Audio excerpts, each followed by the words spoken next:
Aaron. All right, guys, focus all day on how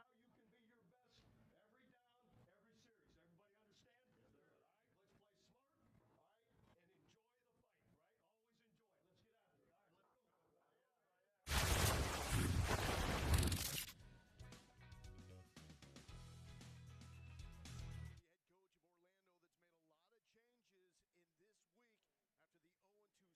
See the ball. Based off of college rule, and we were just clarifying right now that it's one piece. So that was the clarification. I did not know.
Logan, 12 Logan. Double right motion, lead draw right. Huddle.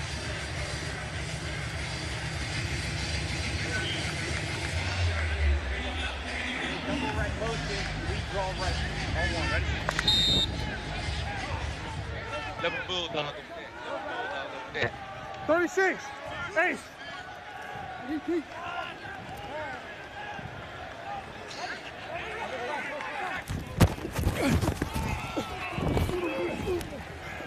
Good. Oh. B3, B3. B3. Huddle. Huddle. Huddle, huddle. Right. Slice. Slant bubble to the H. All one, right? Slice. Yeah. Level on deck, level on deck. Yeah.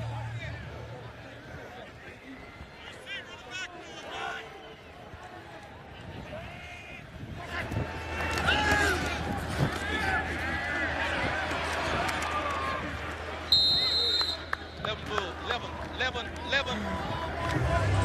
Huddle. No, just level. Double right. Almost got a high low. Belly right. No, I'm sorry, double right, belly left. Belly left. 18. 18. Scoop.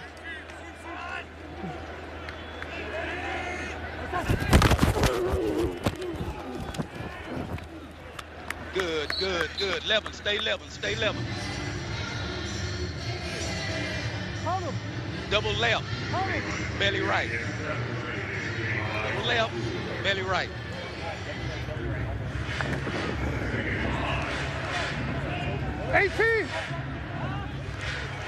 Slip.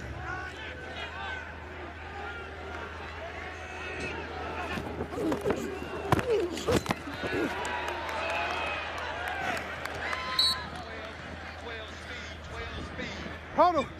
Hey. Did you see him switch his stance?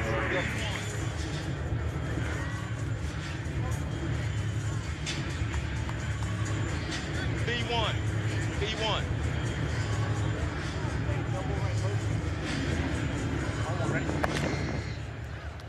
Lock. 18. Mix the front. I'm about to be out of here a little bit. Never mind. Twist.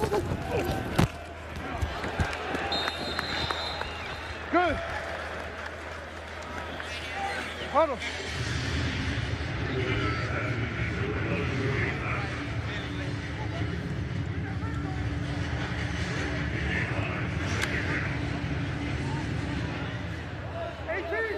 Hey, alert to push. You hear me?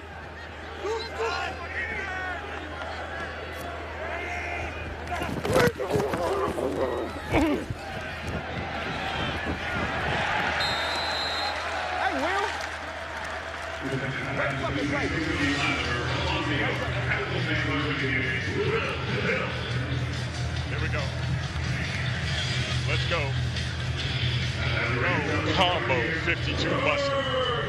Go combo 52 buster. And that combo that you hear, usually that's an up-front game, a pass rush game. It's going to be a text and an exit. The outside edge rusher on the left is going to come underneath.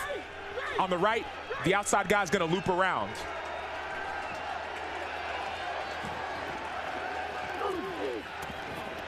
Lynch.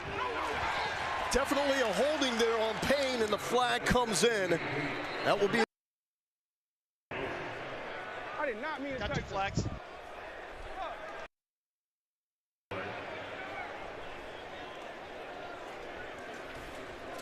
Yep, spot foul. Spot's good. The foul was here downfield, right? Defense number 18. Penalty is a first down at the spot of the foul.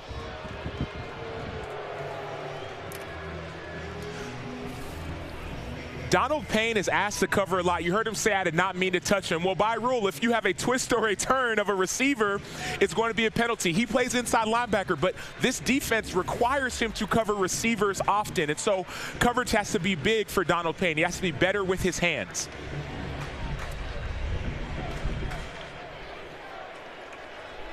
Orlando on the opening drives.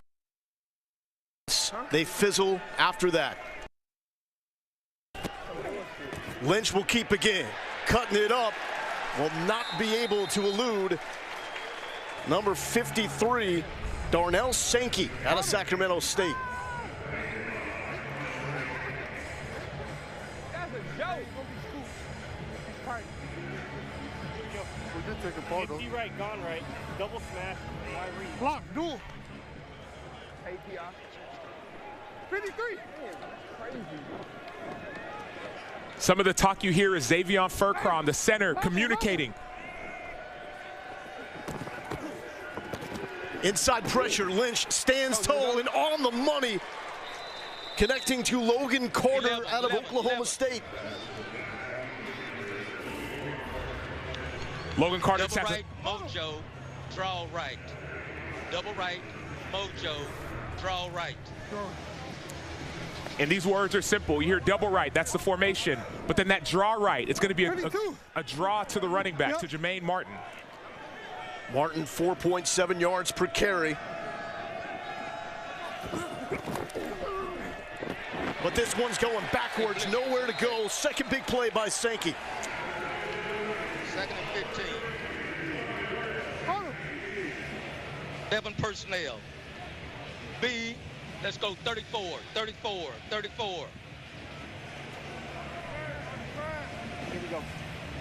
Hey, flank left motion. Charlie 3, 088, H flat. Block. Yeah. Block. Straight. Wait, no. 18. Back's on the wrong side. Heard the correction from Ford that Martin was lined up on the wrong side. Lynch is going to check down, and it's dropped by Jermaine Martin. A little push afterwards. No flag.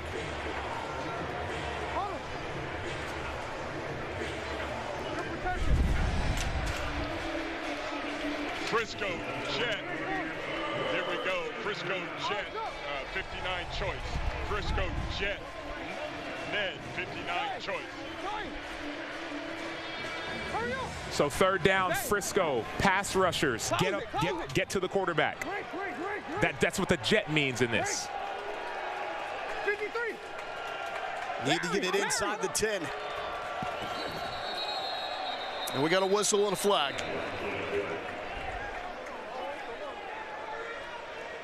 Delay game on the offense. It's a 5-yard penalty. Still third down.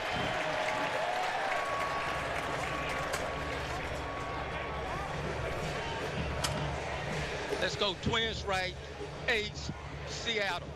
Twins right, Ace, Seattle. Ace right. Ace right. Hey, look! 18!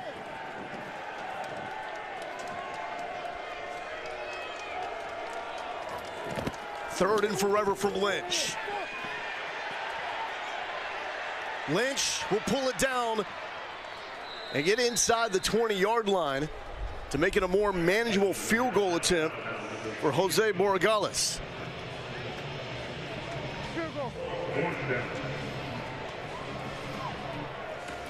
Guardians were moving. Block right. What's up? Block right. The tackle for loss certainly set them back. Here is the former Lou Groza Award winner out of Miami, Jose Borregales, who's 0 for 2 on the season. This from 35. His shortest opportunity of the year. Up and good. Borregales gets his first. Orlando strikes first. So 3 opening drives, 3 scores for Robert Ford and company. That's it? Yeah.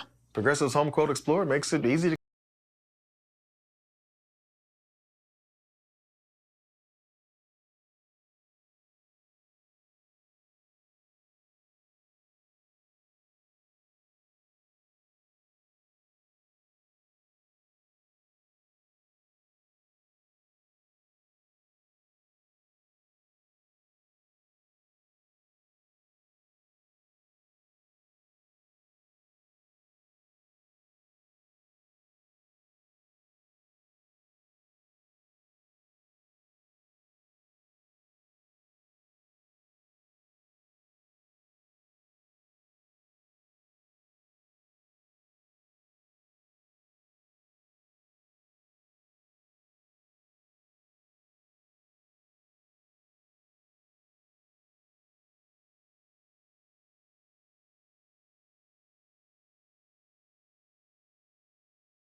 Eight teams in the XFL spread throughout the country, with the North Division as far north as the Pacific Northwest and Seattle. They got a big win last night against Vegas. DC 3-0 to start the year, and the South, Arlington, San Antonio, and Houston out of the great state of Texas. Let's catch up with Taylor McGregor and Paxton Lynch. Thank you. Some design QB runs in there, a new wrinkle. How did that help open up the offense on that first drive?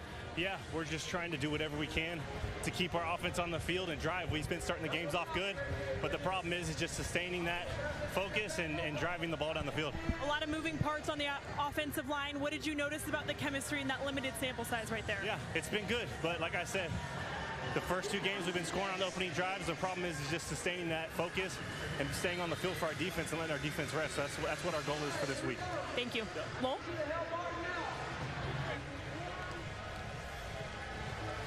And Paxton Lynch, despite the struggles offensively, every time you see a sideline interview with him, handles it as well as you possibly can.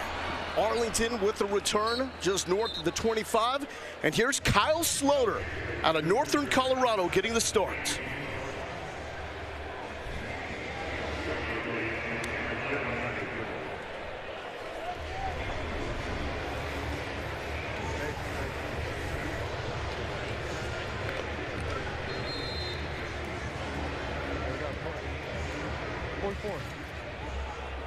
Hey, 44. Hey, bro. His offensive coordinator, John Hayes, in the booth for the first time this season.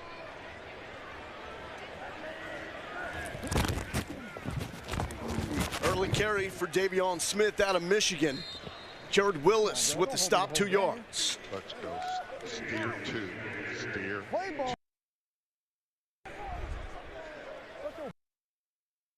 Come on, baby. Go double. Go double.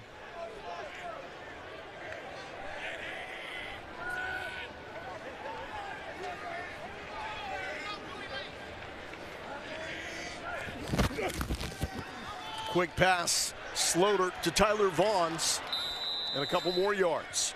Vaughns, one of the all-time leading receivers from USC. Let's go. Z short, 2 jet, Z drive, F sail. Still in cheetah.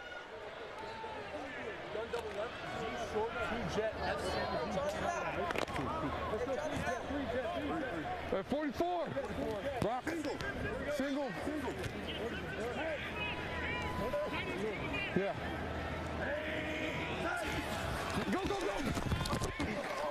Sloter hit as he throws. He was looking for Jordan Smallwood, and a flag. Stay in cheetah.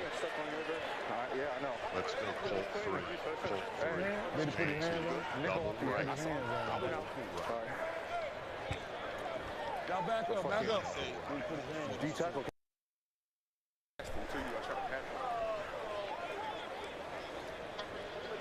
Spots here. 44. Penalties, first down. It should be double. They should remember double. And that's a PI on Terrence Plummer. Terrence Plummer, he's supposed to, so once you see the receiver coming across, you have to anticipate that he's going to keep on going. Oh, come on, man, from back down. And these are the little things that have driven Terrell Buckley nuts in the early start of the season, the unforced mistakes. Remember last week, 8 first-half penalties, 14 overall. That's what's hurting this team. 44.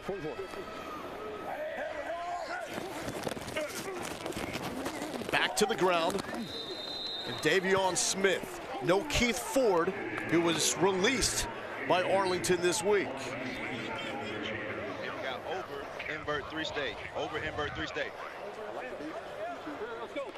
And this is big with Davion Smith limping off the field.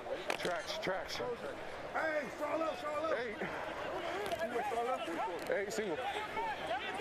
Hey, T. Watch this right here. Kenneth Farrell with his first carry for the Arlington Renegades this season. Former standout from Houston.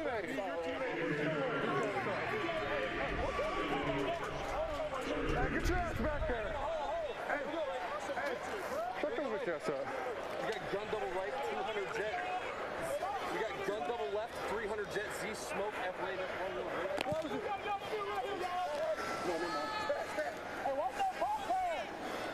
At 44. Single.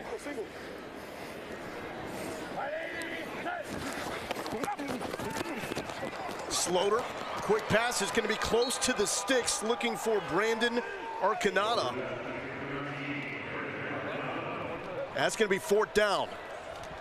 Hey, fourth.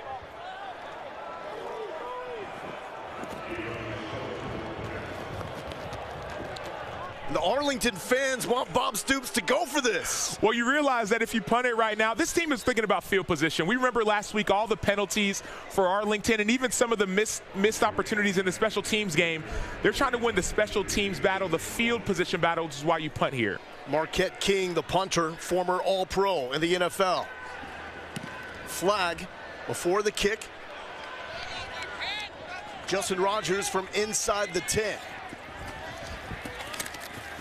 Rogers upended at about the 17.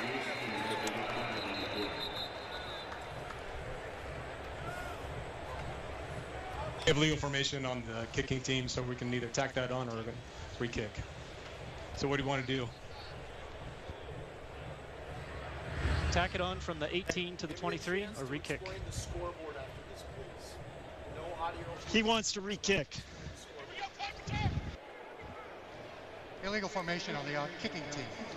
This 5-yard penalty will be enforced from the previous spot. It was fourth down. So as we wait for everybody to get reset, let's explain our scoreboard here. You will see the 3 dashes below the teams. Those are the timeouts remaining. Under that are the challenges. You have 1 challenge a game. You need 1 timeout available to make that challenge, and you can challenge anything, including penalties. You'll see the spread, Arlington favored by 8, and then the total, the over-under, is at 37. One of the tough parts about punting again and covering again is that these guys are tired, and so you wonder, why would Terrell Buckley want that ball repunted? Maybe you get a better return rather than tacking off the 5 yards. Already better field position to collect this punt. Maybe another yard, but had to work hard for it was Justin Rogers. Orlando says they've got some wrinkles planned for the second offensive drive. We'll see what they look like. Next on Behind the Series. Let me tell you about the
The XFL is brought to you by Progressive, the right call to protect your home and car. Fitz, it looks like you've been eating well on this trip. Hey, man, when you want to get to know an offensive line, you take the cattle to a trough. Wait till halftime, you'll see exactly what I'm talking about. Injury update for the Renegades. Running back Davion Smith, left thigh contusion, Lowell. That's a big one. Arlington really wants to work through their run game. Haven't had a chance because they've trailed early in so many games.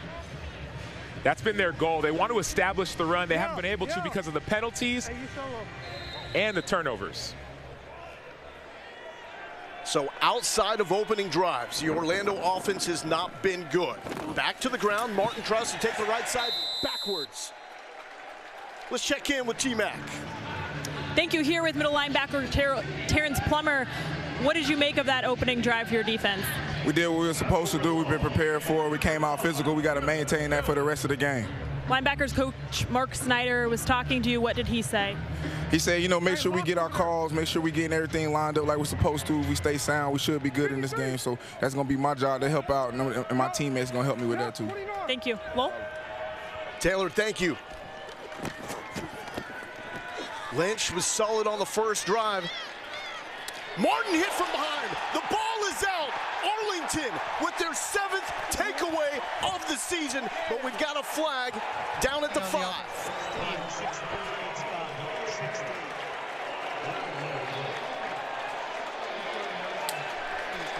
result is an interception and a first down for Arlington. Holding on the offense decline, and for the 7th time this season, Arlington grips and rips. This is what this team does. Arlington has won games or got back into games because of forcing turnovers. Number 30, Edmund Robinson. He comes out of the stack. What that means is you're rushing the quarterback, now you got to go make a tackle. His eyes are on the ball. Boom! That hit changes everything. Edmund Robinson, former Division II star out of Newberry. He was a 7th round pick by the Vikings. Slaughter with great field position at the 16. Over the middle. That's his main man, Sal Cannella. They were one of the most prolific duos in the USFL.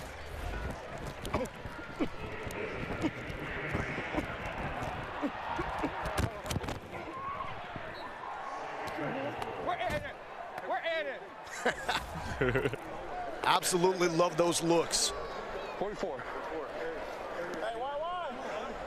And that was the do-it-all Donald Payne with the recovery.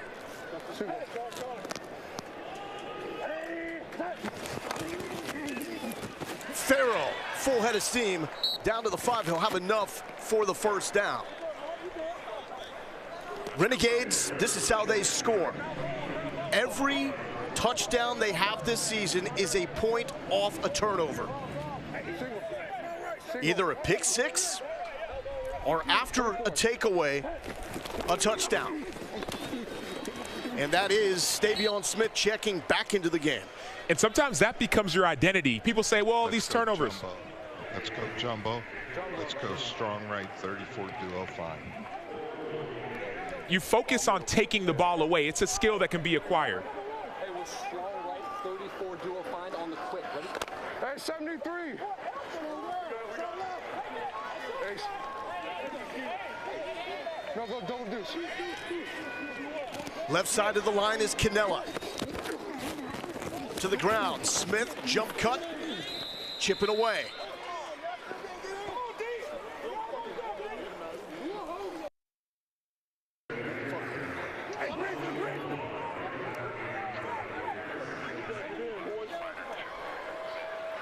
There you go. Hey, straight two. Straight two, straight two. Straight two. All cross, all one, right? You heard that fudge and that all cross. I form with Nate Becker, the tight end, in front of Smith. They'll throw. Slaughter to the end zone, looking for Cannella. It was behind. Decision time on 4th down.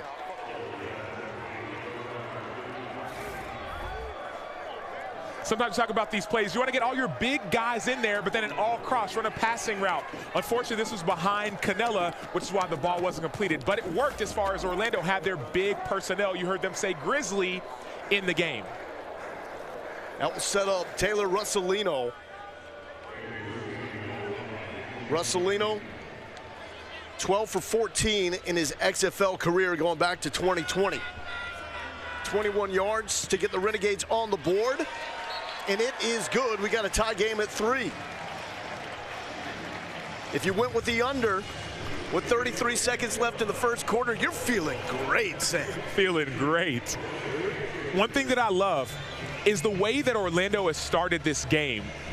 They're not attacking the strengths of Arlington, which is their corners. They're focusing on the run game. Then Arlington doing what they do best, taking the ball away and creating points off of turnovers. All but 6 of the points this season by the Renegades are points off turnovers. And some of those turnovers have actually been game-sealing turnovers. Week 1, Devontae Bosby, number 41, had a pick 6 to seal the win. And then last week, 3 turnovers in the second quarter kept them in the game. And the main thing for Arlington and Bob Stoops here, they're not in a major deficit early, so they can keep the ground and pound approach. Oh!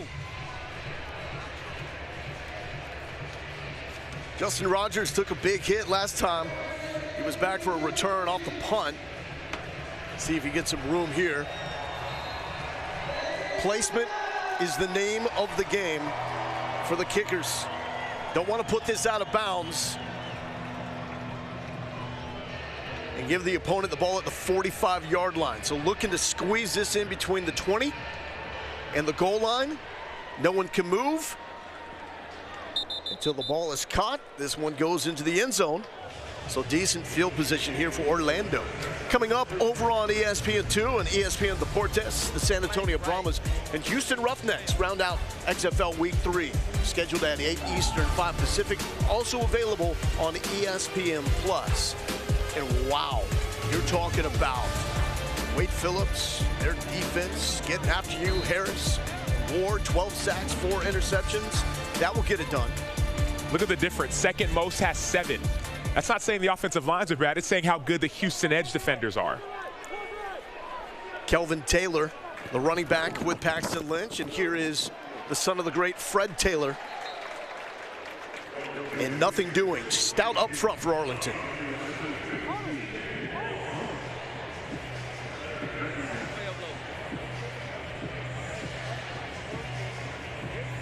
Let's take the quad. Don't snap it. Do not snap it. Do not snap it. 52. Do not snap it. He knows it. He know it. He know it. He knows it. Ford wants Lynch to take this one all the way down and go to the second quarter.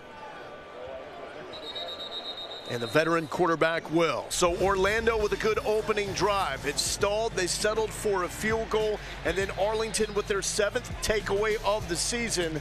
They got a field goal. And at the end of 1, it's 3-3.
We're in the XFL's hub city of Arlington, Texas, going into the second quarter, tied up at 3. Here's Taylor McGregor.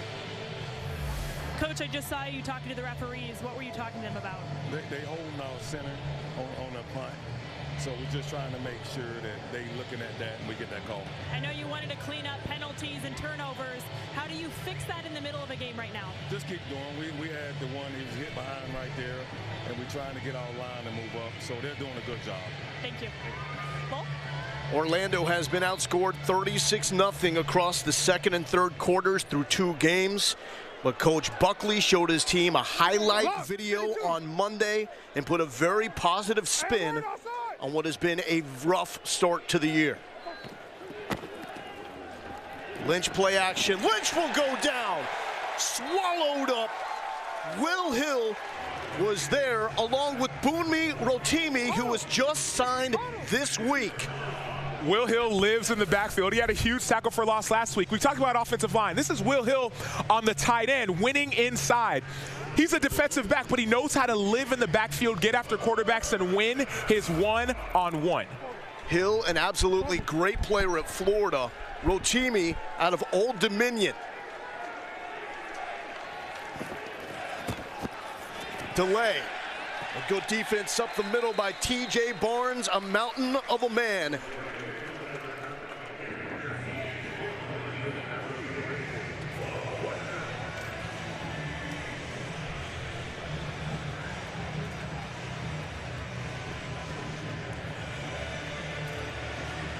And that will bring up the punt.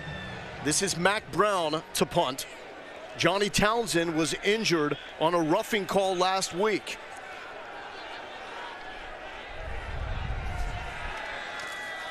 Joe Powell back deep. Gunners are not allowed to leave until the punt is off. Powell, big hit, but he takes it to the 45-yard line. And the Renegades with great field position.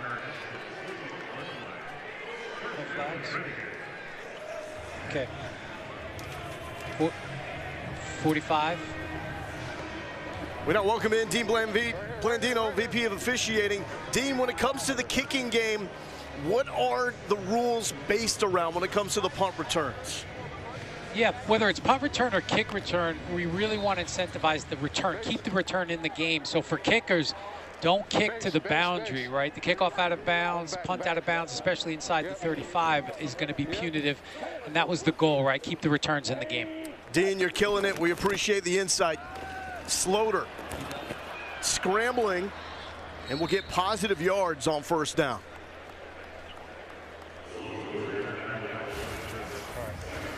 You can't keep doing this. Can you take field goal steps or 2 steps or something?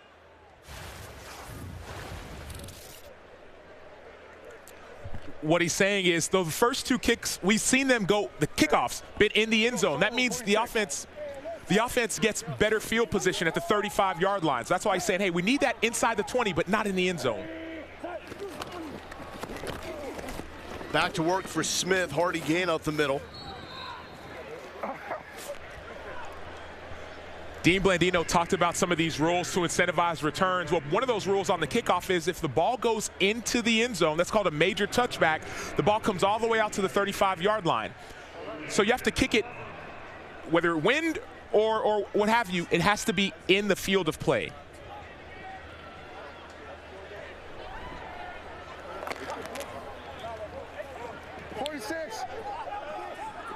Arlington 0 for 2 on third down. Empty for Kyle Sloter out of Northern Colorado, making his first XFL start.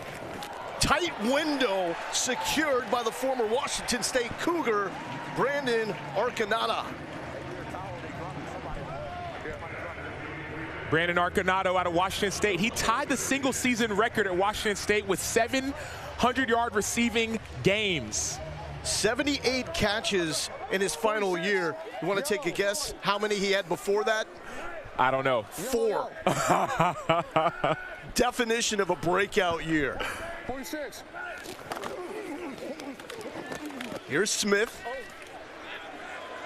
And now Arlington starting to lean into that Orlando front 7. This is their style of play. Steer 2. Gun double right. Steer 2. You hear it, they want to lean on that run game, and Orlando's saying, hey, their goal is to limit 60 yards or less rushing. Smith with 5 games of NFL experience under his belt. Sloter, quick toss to Adrian Killens.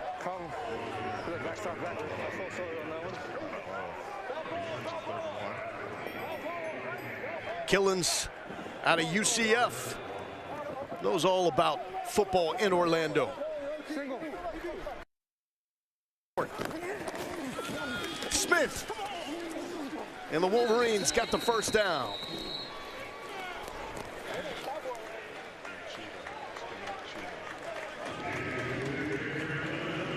Now we talk about Kyle Sloter and his experience, first start in the XFL.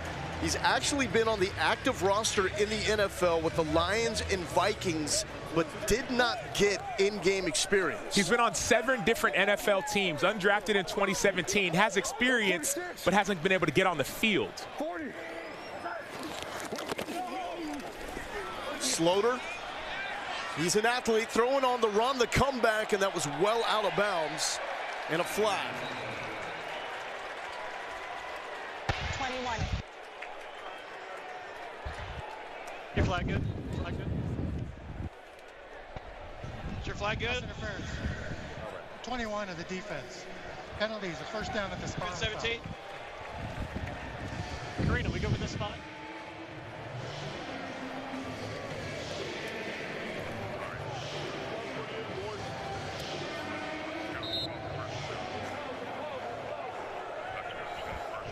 Block's going. Sub in the game. Now we talked about challenges. This is a play that Terrell Buckley could challenge. Single 40. Single 40. To see if that actually was a PI.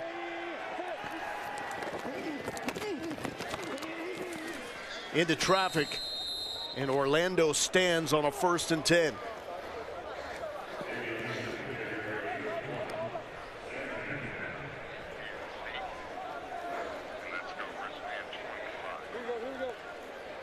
Here we go. We got deuce left, fake 97, naked right, left slam on one.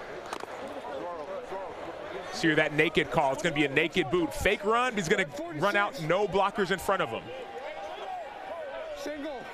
Sloter was a kick returner and punt returner before taking over a quarterback in college. He's got a man in his face. Sloter, tough angle. He's got his go-to man, Sal Cannella, out of Auburn. Let's go. Let's go Balboa. Let's go Balboa. Let's go Balboa. Cannella led the USFL tight ends and receiving yards when Sloter was his quarterback. Smith, not much going on first down. Stay on it. Come on, come on. Whoa, whoa, whoa, whoa, Shaq. Shaq, stop holding him. Get your freaking hands off of him.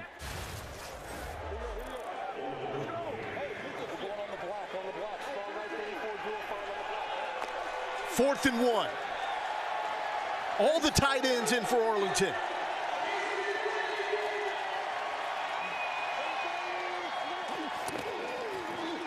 Smith hitting the backfield. Ball is out.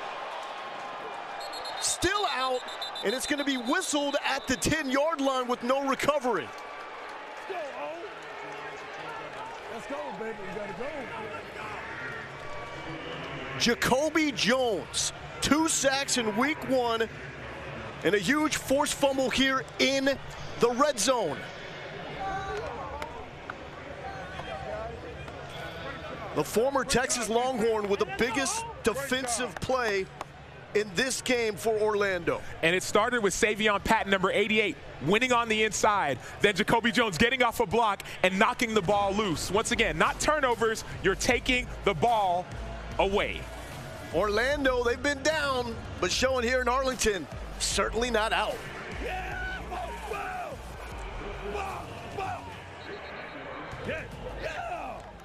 Yeah, let's go.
Max. Stream on Hulu.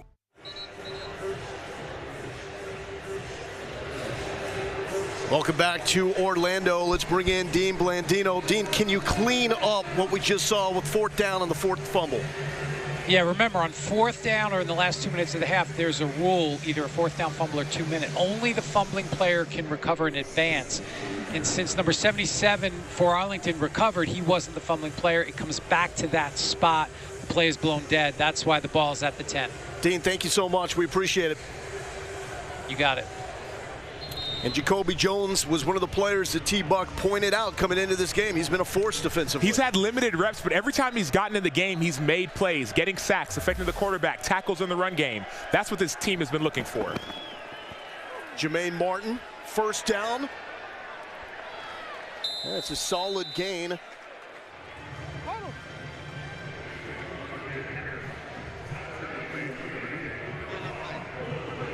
Left, belly right. You hear that word belly again. And inside zone, inside run. This offense is leaning on the run game, not attacking the outside.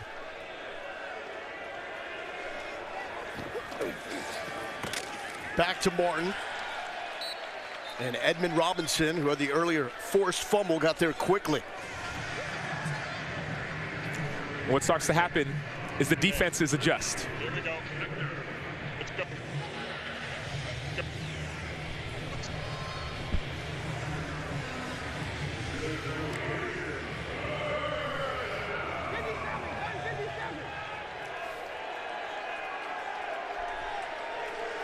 3rd and 5 for the Guardians, who are 0-2 on 3rd down. Lynch. Oh, big thud. Charleston Rambo brought it in, but Donald Payne made him pay. Moved the chains anyways. What's interesting about that play, yes, it's a great catch, but it's the protection. We have not seen this kind of protection for Paxton Lynch in either of the last 2 weeks. So some of the changes that we've seen for this offensive line have been effective early on. And Robert Ford, the OC, told us shorter and easier passes for Lynch this week. 29. Lynch, low, looked like it hit the turf, incomplete to Latimer.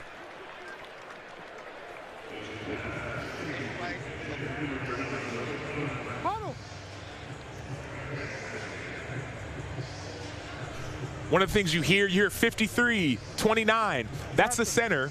Press right. Calling out who's the Mike linebacker. Which way am I sliding to? Which way am I going? Who am I going to block? That helps the entire offensive line. And until it's inside 2 minutes and a half, the clock runs after incompletions as Eli Rogers on the ended round slips 1 tackle, gets a couple of yards. So you see the time ticking away, even out of bounds. You look at the over-under, and you took under, and you wish that clock would stop. Level bulldog. Level bulldog. Huddle. Hey, right, right. 794. Lock. Hey, 29.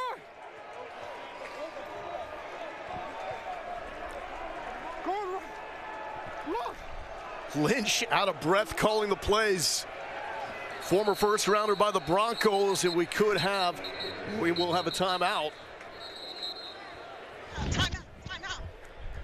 Clock was winding down.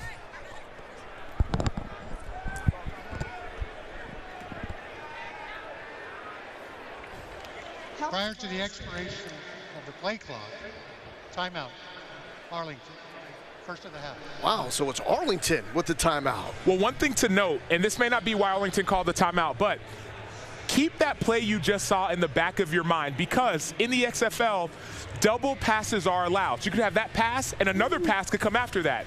Could be a setup for something later. I don't think we've seen that yet this year.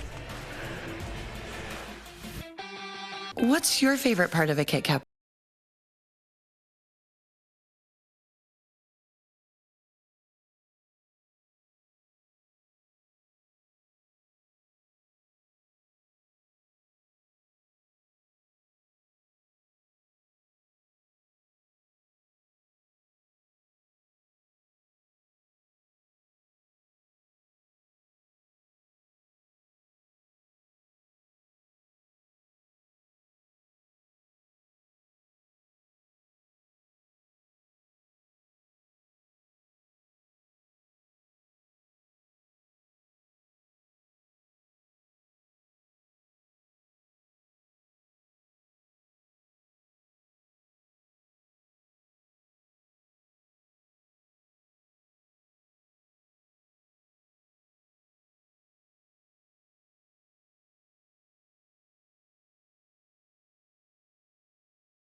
Arlington went for it on 4th and 1 at the 10-yard line. Orlando got a forced fumble from Jacoby Jones, trying to turn this into points, but facing a 3rd and 9.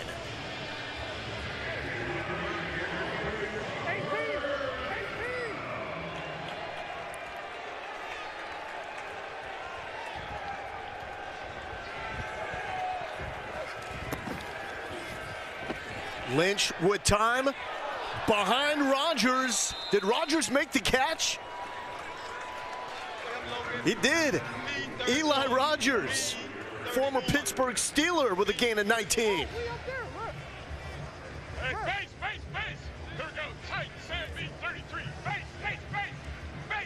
So what that means, base, you're going to get your 3 down linemen. You see those big guys coming in. Tight, Sam, the Sam linebacker, which is to the tight end, is going to blitz off the edge. Me, that Sam says me, I'm blitzing. 33, you're in cover 3.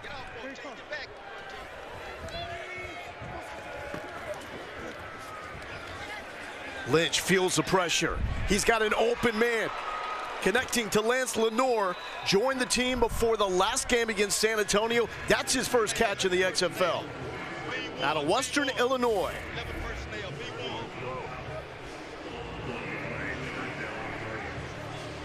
Sam, is this the best rhythm we've seen Paxton Lynch in this season? Night and day. What we're seeing right now is night and day from what we've seen the first 2 weeks. He has time in the pocket to make plays.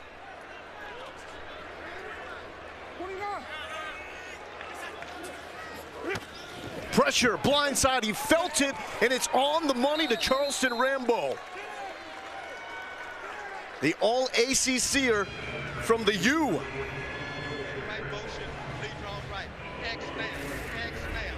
See, he felt the pressure, so Paxton Lynch, he knows it's coming, gets the ball out quick, and then Rambo makes the catch. But what's happening is he feels protected, so his feet can be calmer in the pocket. Should point out, started his career with Bob Stoops at OU. Delay to Martin.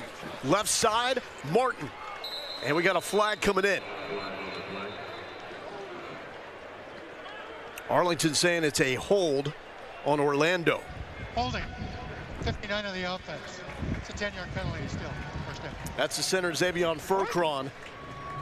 And I know this is making Terrell Buckley's blood boil. But he has to be happy with the changes on the offensive line, the time that his quarterbacks have in the pocket.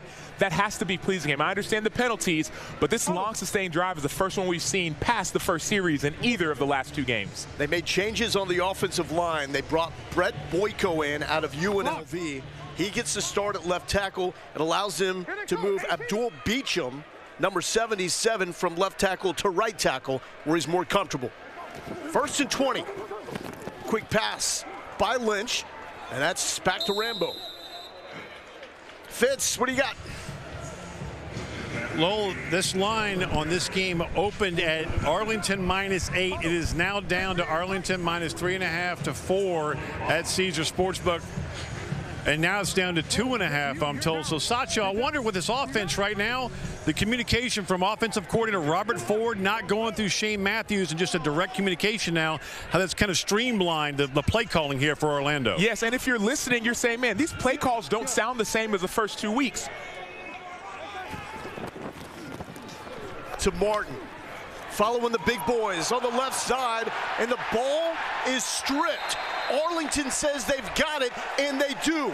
Give them another 8 takeaways for the Renegades defense. If we like averages, this is the law of averages. They had 3 in week 1, 3 in week 2. They say turnovers, takeaways, they come in bunches. Watch this ball get knocked out and recovered.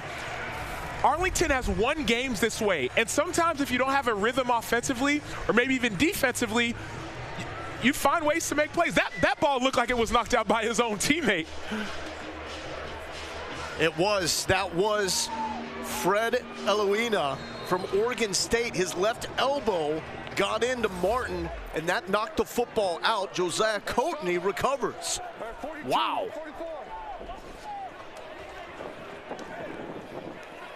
So Arlington forcing turnovers when they're not even involved in the hit. Slaughter, quick strike. That's to Canella. You get it how you live. Any way you can get it, you take it. 2-minute warning time. Orlando was driving, they coughed it up. Now there's 2 minutes for Sloter to find the end zone. Time to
We got a tie game here in the second quarter here with Orlando offensive coordinator Robert Ford. You were just breaking down the play on the iPad, that turnover. What did you see?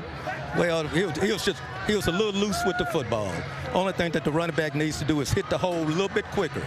And if we do that, we'll be fine with that particular play. Prior to that, your offense had been in a rhythm. How did they get back into that after that turnover? Well, we're moving the ball pretty well. I don't think there will be a problem getting back in motion there. Thank you. Lowell? Ford won 3 Super Bowls as the tight ends coach here in the Metroplex with the Dallas Cowboys. 2 minute now. We go to the college rules in terms of the clock being stopped after first downs and on out-of-bound plays. Sloter, some RPMs there to Canella, and they're growing more and more comfortable with each other.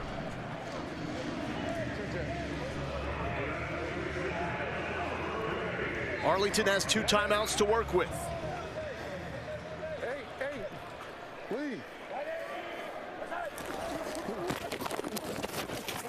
Sloter floating. We got a flag as that throw was long to Arcanada.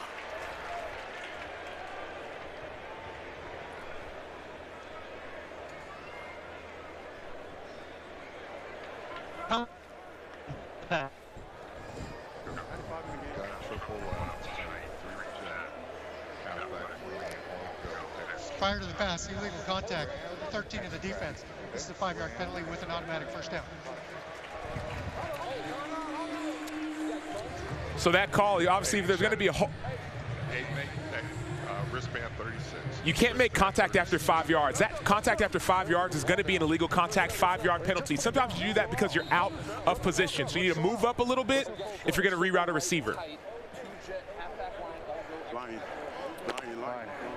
Third Orlando defensive penalty resulting in a first down.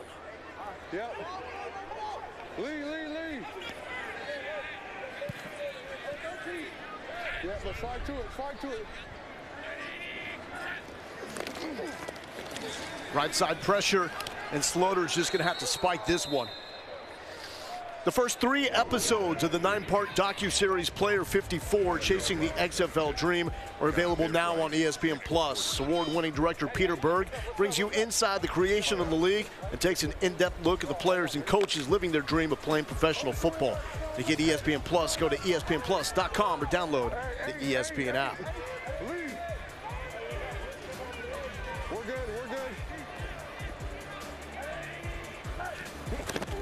High snap. Davion Smith right up the middle, following the blocks of Cameron Hunt.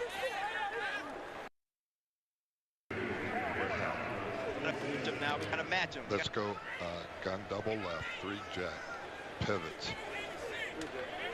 Number 6 rat, compete. Backer, cut 80.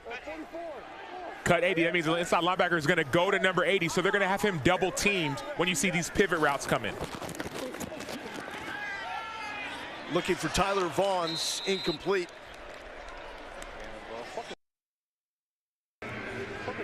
Where do you see him start? I'm seeing him protecting the football, but also hitting Sal Cannella. They had a connection even last year in the USFL, but more importantly, Sal season 11 catches. XFL out of all receivers. He's also 3rd in receiving yards. That will set up a punt with 1:04 left. Marquette King lets it fly. No one can leave until the punt is off the foot of the punter, and this one will be at the 15. So 56 seconds. Orlando has all 3 timeouts. How aggressive do you think they are? Well, they have not. 11 personnel, 1 tight end, 1 running back. They have not been an aggressive team. Houston, Ohio, okay? You on the same page? Ohio. What you do is first play, you try to see if you can make a play and then get some momentum to continue that drive. And with ball security issues, that has to be paramount. Quick throw, Latimer lost it, incomplete pass. Because the thing you don't want to do is give the other team good field position when you're in, we call it the black zone. You're backed up. Here we go. Let's go. Rush, read Tom, 52 straight. Rush, read Tom, 52 straight. Hey, watch the check down on the back. You heard me, Shaq? 52 straight. Rush.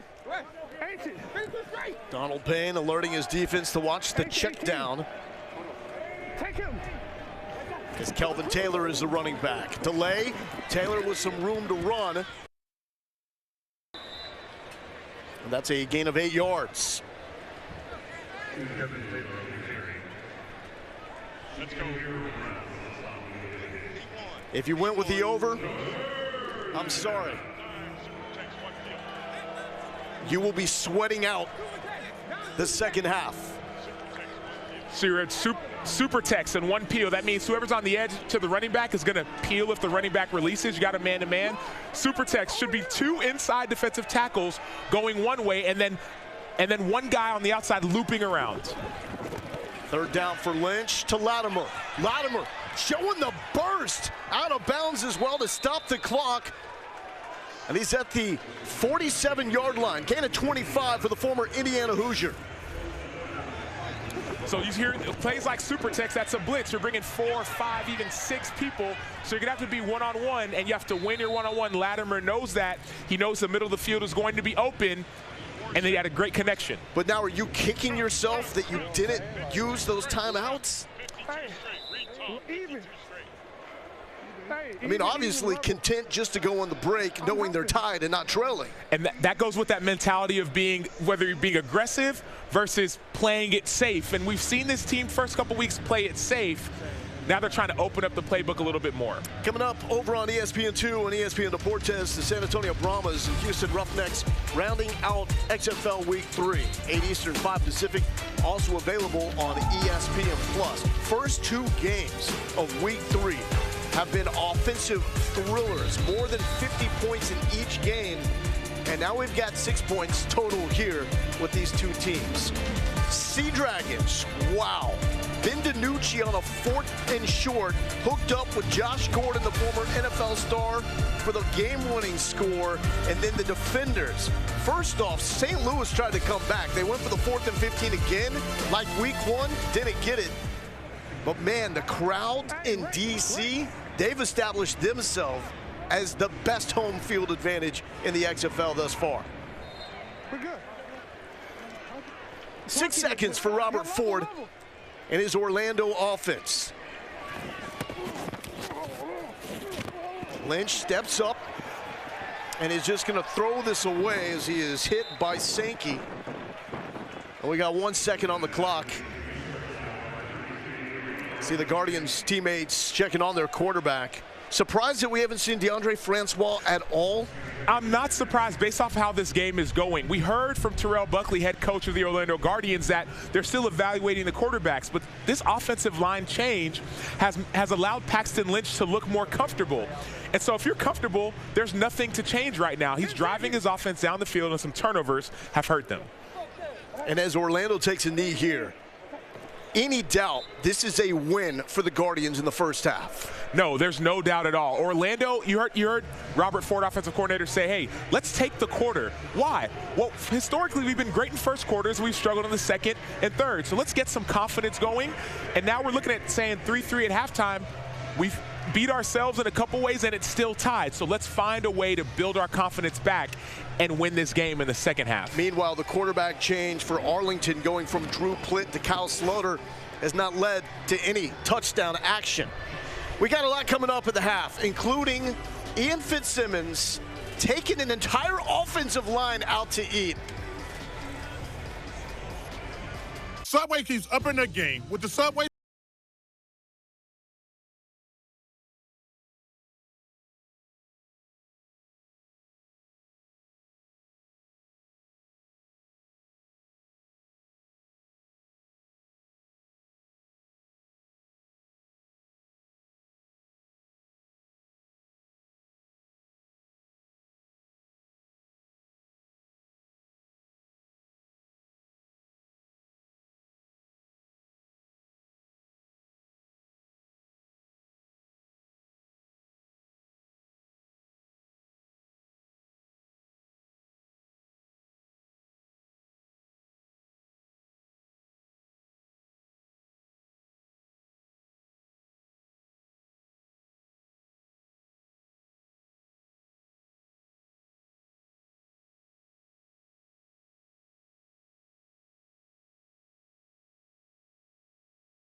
A lot of defense, offense trying to get something going.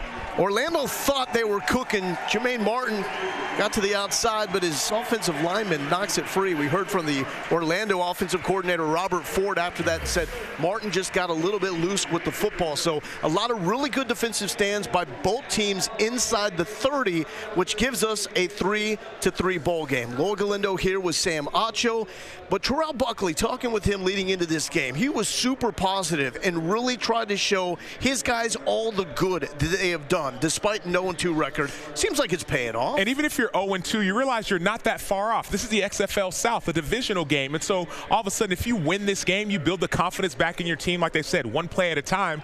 Now you're back in the mix. You know who's back in the mix? Ian Fitzsimmons. And this is a smart man. He's back at home here in the Metroplex. He comes up with this great idea to go out to eat with a bunch of hog mollies. Let's get nasty, Lowell. You want to know what life is like in the XFL, especially here in Arlington, the hub? Well, you take a group of guys out, an offensive line. And what do? As I mentioned earlier, take the cattle to the trough. That's how you get insight to life in the hub with an XFL football team. Let's go down and dirty with the offensive line of the Renegades right here.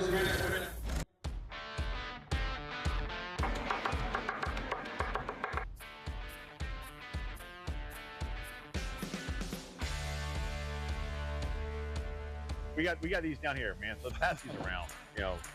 Pass those down. How did this all come about where, like 2 days before a game, right, and here you guys are as a group? This was something we wanted to do just to have something to get away from the facility. Let the guys hang out, have a little fun together. It's nothing like having the O-line and some barbecue together. Oh, Lord have mercy, man. Your mic tomorrow? Y'all are going to get no content whatsoever. None of it's going to be applicable. It's just going to be me trying to, like, corral the cattle, like how a good sheepdog does out in the fields.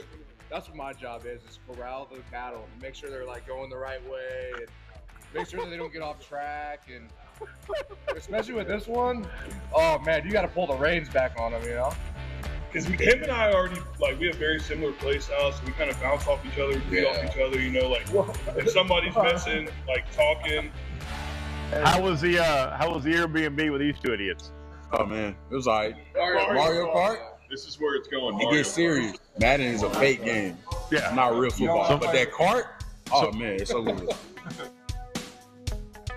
You got a coach on the field that's actually on the field with you. You got as much gray on the top of your head as I do on my beard here. Yeah, I still feel like I can do it. So I came back to do the one last shot. Still get pregame nerves, come out there excited with the boys and just feed off these guys' energy, man. It's a lot of fun. It's something that you can't get outside of football, too. Like, you can go clock in at a 9 to 5 like the rest of your whole life. We only got a certain window where you can still chase this thing. And it's just nothing like it. And I think that's why Brian and I have kind of had the connection, because I coached him before, now he's coaching, now he's playing again, just to have that ability to see what you take in the meeting room, what you do in individual, and then it shows up on the field. And that's why I love coaching the offensive line. Those guys get it. It's not just one guy making a catch, it's 5 guys. Are we listening to Heimbach? It's 5 guys as one doing their thing. And now we go from eating barbecue to some of the halftime adjustments that are being made. You see Jonathan Heimbach meeting with his offensive coordinator, John Hayes, cooking up something to get Arlington moving the football a little more productively in the second half, because so far it's just 3 points. Haven't allowed a sack, but made that quarterback change with Kyle Sloter as well. So how's it going so far? Well, so far I would say so good. Why? Because you're not seeing the turnovers that we've seen the last few games. Last week we saw the quarterback Drew Plitt have 3 turnovers. Week before he had a few turnovers. And so you've stopped beating yourself. Now that you've done that, you need to find ways to win the game. And so it's not just check downs, it's not just protecting the ball, it's finding a way to take the top off of the defense, and then you make an explosive play to get some momentum in this game. And Arlington has shown us through 2 games they're better offensively as the game goes on. Second half coming up. More from the locker rooms coming up. In a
Why?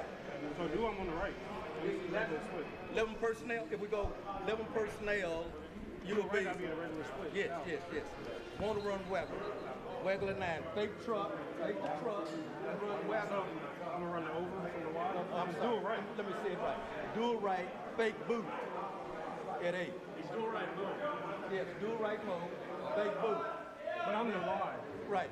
So you want to hold up here. And that is the OC for Orlando, Robert Ford, talking to his best playmaking threat, and that is the tight end, Cody Latimer. And that brings us to our first half stats, brought to you by Progressive. So Orlando, 155 total yards of offense, almost doubling up Arlington, but still only 3 points to show for it. They're happy about their offense, but you're going to see the adjustments being made at halftime, meaning, hey, we may not have practiced this, but based off the looks that we're getting from Arlington, we're going to actually change our play to win in a one-on-one. So getting your best players in positions to make plays, those are the adjustments we're seeing, that you're hearing from Robert Ford and Cody Latimer. 2 turnovers for Orlando. That has not helped the cause, but they've been able to right the ship with some sudden change defense after that. Arlington has had opportunities. Had the ball inside the 10 early in the game. Settled for a field goal. Borregales will kick it away. The kicks have been interesting going in this direction as Russolino for Arlington put 2 in the end zone, which brings the ball out at the 35. This is going to be dangerously short. Killens lets it go all the way back to the end zone. So since it bounced inside the 20, it's not going to be as good of field position for Arlington. They're calling this a minor touchback. So the ball will come out to the 15-yard line. Major touchback is if the ball gets kicked in the end zone. Minor touchback is when it bounces into the end zone after hitting the 20-yard line. So that kick is really as good as you can get for Borregales, but it's dangerous because if that had backspin, and even if it lands inside the 20 and then goes back towards the 25, you're talking about taking over at the 45-yard line. And the team is allowed to move after 3 seconds if the ball hits the ground. And so all of a sudden the return team and the kickoff team will start to go get the ball.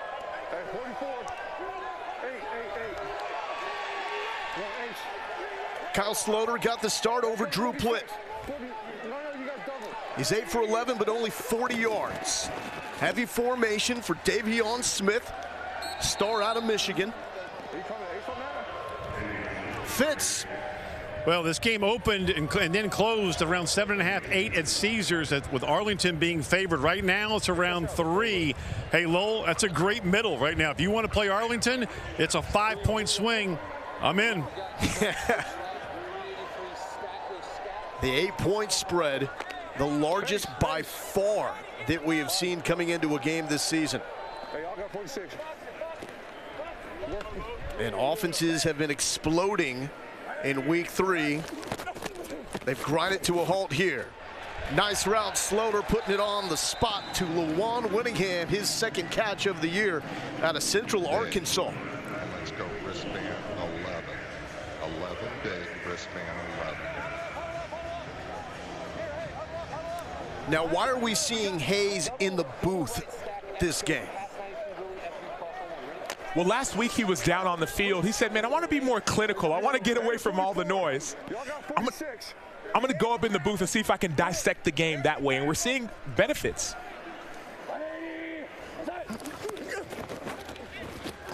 Slaughter cannot escape the pressure from Terrence Plummer, the UCF Knight, with the sack. And one thing that people forget is on the sideline, there's yelling, there's screaming, there's noise, there's all this pressure. Up in the booth, you can be quiet by yourself. You can look at things. You can see more. Hey, over invert 3 stay. Over invert 3 stay. First sack by Orlando in this game. That's now 9 sacks allowed on the season by Arlington. Watch the crack, Matt. Watch the crack. Came into this game with only Orlando allowing more. Uh-oh, Smith in trouble. Flex on him. Why don't you, Terrence Smith? The Florida State Seminole, a guy with 38 career tackles in the NFL makes a stop. He's been playing well all season, and the coaches pointed out he's one of the leaders on this team, even amidst the 2-game loss. This is an entirely different Orlando team.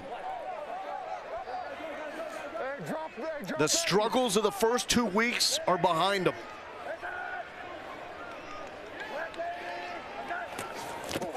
Slaughter playing it safe with Smith.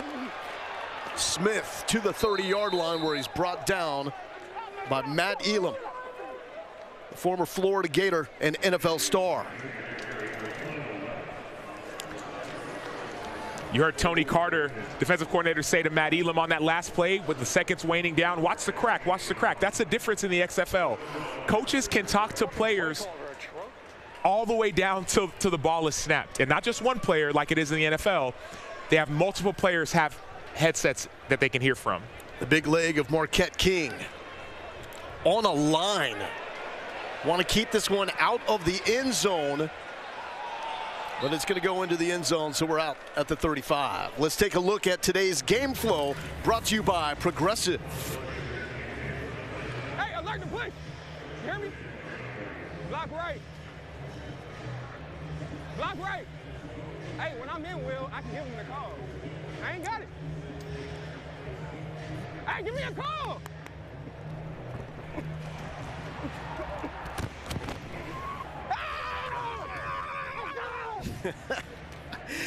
Donald Payne, that man is a tackling machine out of Stetson, 3-time All-American on the FCS level.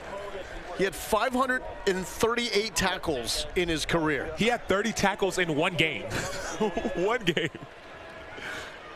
Orlando on the ground. Good second effort there by Kelvin Taylor. Let's check in with Taylor McGregor. I'm here with Keith Wagner, offensive line coach for Orlando. What about the adjustments you guys made on the line this week have worked?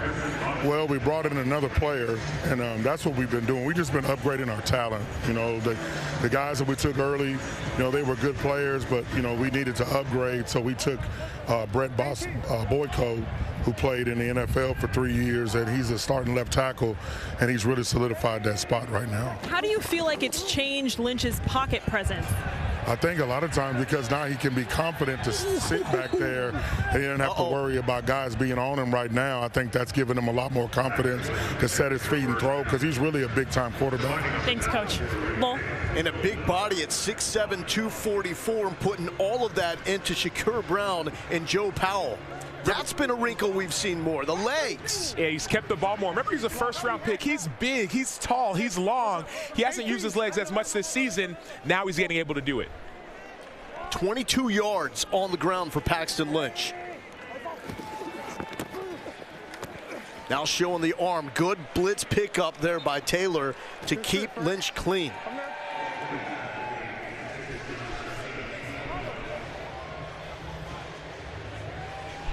And give that man credit. Frisco. Oh. Here we go. Let's go. Luke Strong's. Sting Blue. Luke Strong's. Jay Hayes has coordinated a terrific game. His Renegades D forcing 2 more turnovers. Toss. And a solid run by Dedrick Thomas. Hey, let's check it. Motion. No, let's just go twins left, scat left, Y option 5. Did you hear that? We got a check. What was that? So it sounds like on the defense they're saying, hey, if we have this blue call, which looks like it's a cover 2, and we have this formation, a condensed formation, meaning all the receivers are tight, we need to check out of this cover 2 and get someone else down in the box. Orlando has converted their last 3 on 3rd down. Lynch off the back foot. That's his go-to man, Cody Latimer. They were twice neighbors in Denver when they played for the Broncos. And many of these calls, going back to that last call, that check blue, it has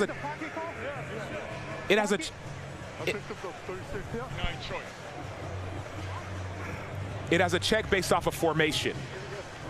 15 players on each team get the communication devices. It's up to the teams to determine who will wear them in their helmets. This week, Orlando has decided every receiver on the roster will get a headset.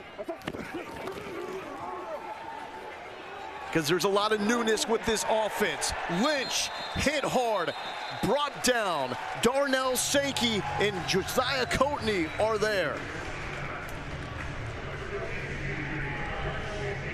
Sankey out of Sacramento State. One of the issues with trying to take a shot downfield is that you have to have protection. You see running back and you see tight end going over to block, but they weren't able to keep the protection long enough to get the shot downfield. And Will Clark out of West Virginia, the guy they call Pops, had some of that early pressure as well.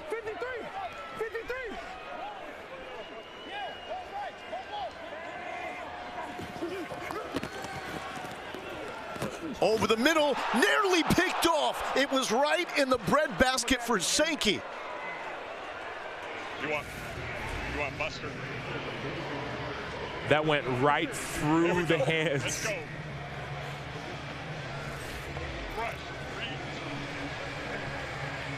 Come on, let's go. That would have been takeaway number 9 on the year.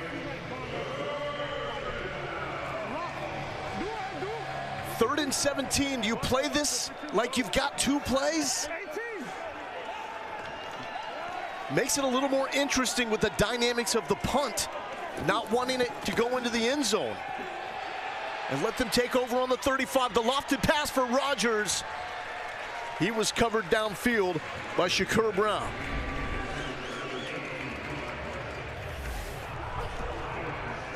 Damn. How much had you one, baby? Come on, get up. Defensive slugfest. That man has his defense helping him bring in a new year. Celebrated his birthday on Friday. He did, coaching alongside his brother, John, at offensive coordinator. Killens calling for the fair catch. There's contact as well. That's going to be a flag as Killens called for the fair catch clearly.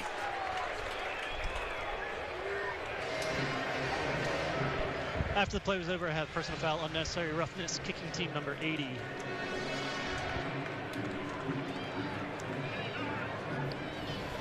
Personal foul, unnecessary roughness, kicking team number 80. 15-yard penalty will be enforced from the end of the play. It's automatic first down. Timeout on the field. So Jay Hayes has the defense working. His bro John has to get the offense cooking.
It's Saturday primetime. Bucks, Warriors on ABC.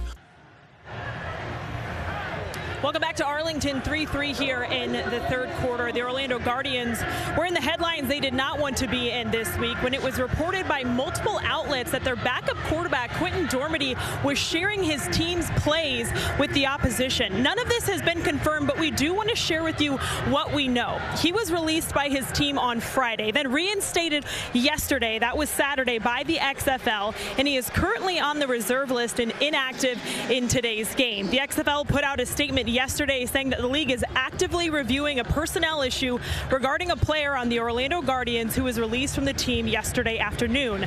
Additional information on this situation was brought to the attention of the league overnight, and the league has reinstated the player while it conducts a formal investigation into this issue. The situation is under review, and we will share more details regarding the findings as appropriate. We did ask the Guardians to comment, and they said the league is handling it, guys. The only thing Terrell Buckley could add is that he's been adamant about having a multi-quarterback system, and Dormady did not want to be part of that approach. Aggressive tackle for the Guardians defense here, and they're showing some fight. Lakia Henry with the stop. So with all these distractions, what do you think about the job that Buckley has done? I've been impressed by how efficient his team has played. We heard a lot of one play at a time mentality, and that's what they're doing. They're not worrying about the outcome. They're worrying about what they do on this next play.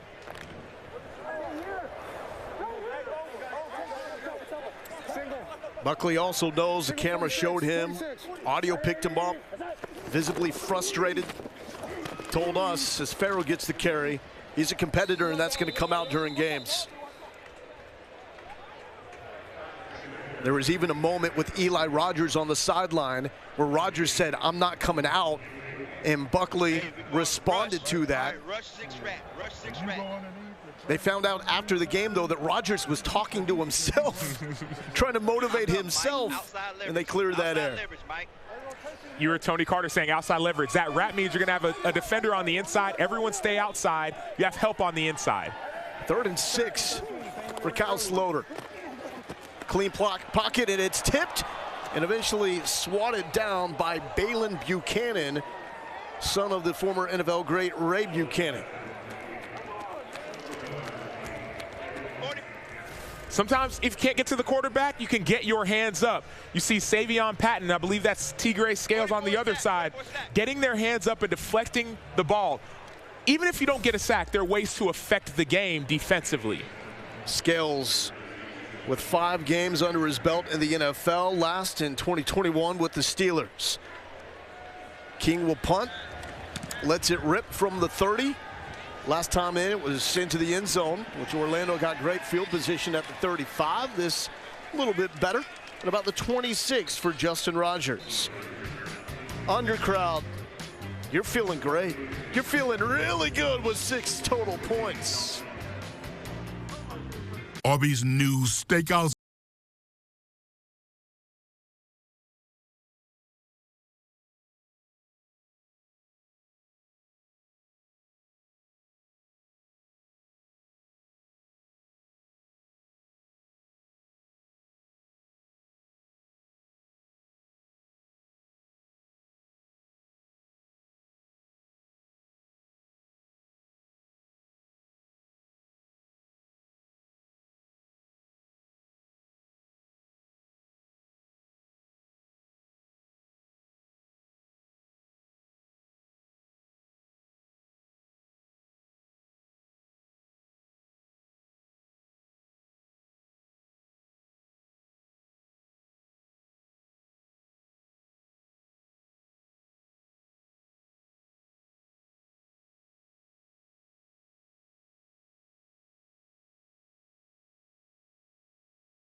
You all appreciate it.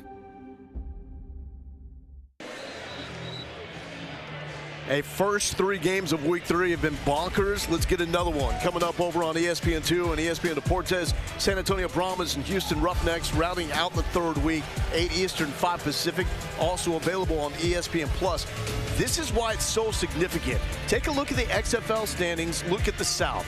Orlando, for everything they've been through, they're 0-2. If they can find a way to win here, they get to 1-2. And if Houston, the favorite, beats San Antonio, all of a sudden you get Arlington, San Antonio, and Orlando all at 1-2, and the Guardians are right there in that playoff mix. And Sam, it's early. It is early.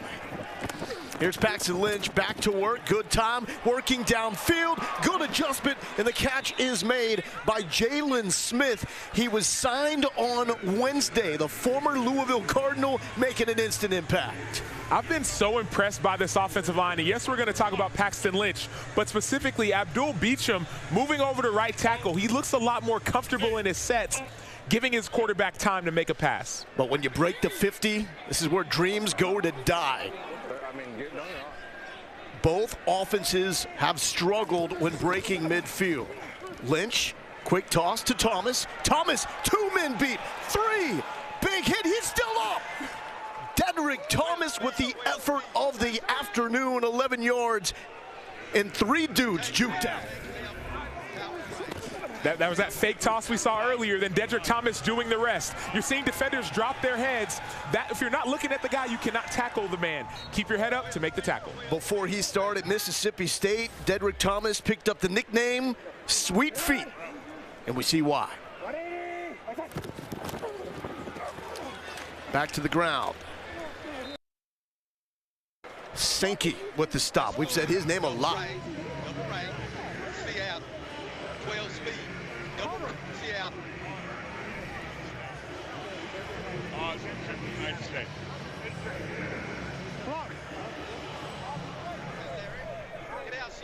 Orlando has not scored a point in the 2nd or 3rd quarter this season coming into the game.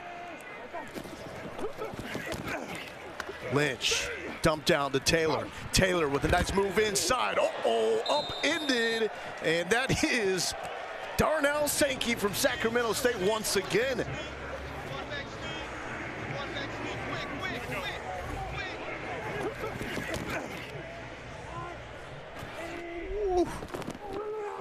And a quarterback sneak here on 3rd and short. The spot is going to be close for Paxton Lynch.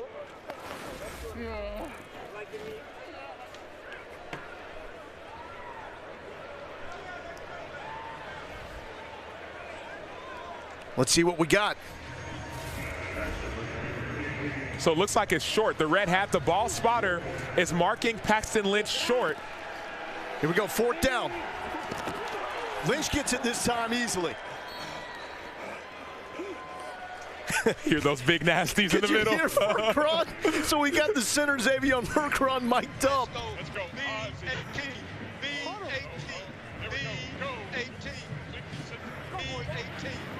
He worked for that 1st down.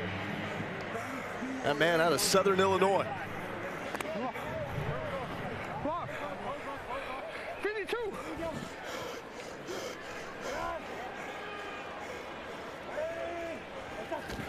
Orlando has to find something extra here. Comeback incomplete, as Lenore was the intended receiver. Hey, right here. Tank left, power right. Tank left, power right. Hey, let's go. Here we go. Let's go. Ozzy, 59 stay. Ozzy, 59 stay. Power right, so you believe it's going to be a power to the right side, pulling the left guard and running it behind the tight end to the right side of the ball. Taylor with the carry. Taylor with a good initial burst. He's got it at the 20-yard line. Will set up a 3rd and manageable. Will Hill calling Schooler there with the stops. Let's go 11 personnel. 11 personnel. Twins right, scat right, wide option 5.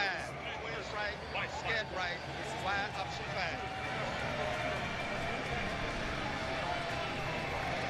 5. So why that tight end is going to have an option route. Can go inside, can go outside. That tight end is Cody Latimer. Inside for Lattimore. Lynch has him. Lattimore still up inside the 5. And they call that play based off what's the leverage of the defense. If the defender is playing you outside, you could stick them and then go inside. If it's going to be a zone, then you know you're going to sit down in the zone. Latimer's looking for that zone to sit in. Arlington trying to bow up. By the way, Sacho, Marvin Sanders, quarterback coach for Arlington, was screaming at his guys, get inside, get inside. Where'd they get beat? Inside. Inside.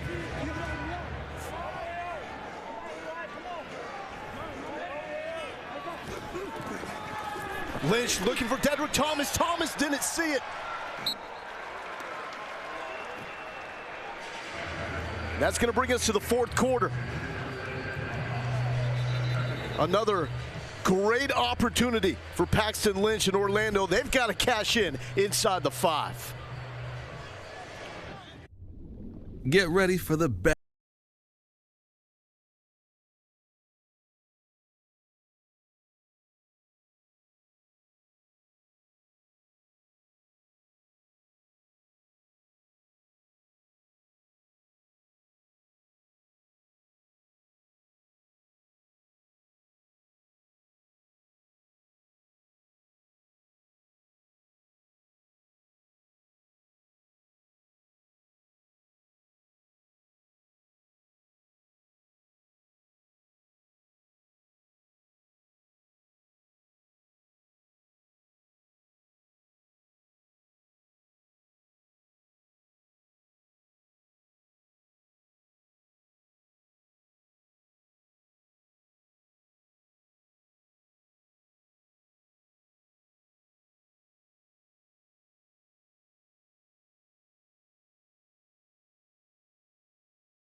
This is a chance for a second chance. Rediscovered, revitalized, reborn. And this is what you want. Game on the line going into the 4th quarter. 2 teams trying to live the dream and leaving everything out there to help them get there. Orlando 0-2 inside the 5. Robert Ford trying to draw up a gym.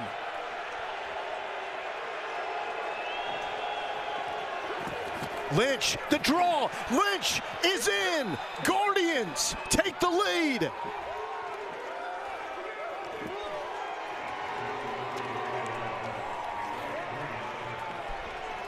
That 6-7 frame from Paxton Lynch means a lot. What's going to mean more, you're going to go for 1, 2, or go for 3 on this conversion. And keep in mind, Orlando has not converted an extra point this season.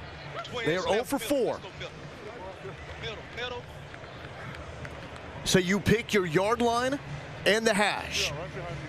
1 point from the 2-yard line, 2 points from the 5, 3 points, the June Jones special from the 10. This will be a one-point conversion here. Inside zone, you heard them say, that's what that Buffalo call is. Now you got a tight end. It's going to be an inside run. You think you can get 2 yards on this run? Taylor, the running back. Lynch backing up, still up, directing traffic, and will be dropped. Guardians 0 for 5 on extra points this season. Fake the inside zone, go for the pass. Unfortunately, it did not work out. Now, 6-point game. What does Arlington do to come back?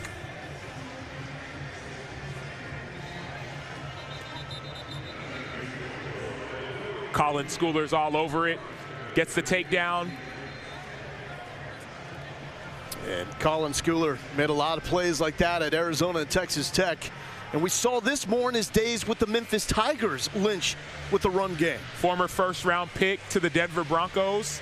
Big-bodied quarterback. Here's T-Mac. Thank you. Another design QB run. We've been seeing them all day. How do you feel like that has impacted what your offense has been able to do today? Yeah, it feels good. We've done a good job staying locked in. Nobody's lost focus. We've continued to push the ball down the field.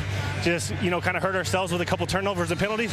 But when we don't hurt ourselves, it always ends up in points. How have the adjustments to the offensive line impacted the way that you feel back there? I feel good. We knew we just had to continue to work through things.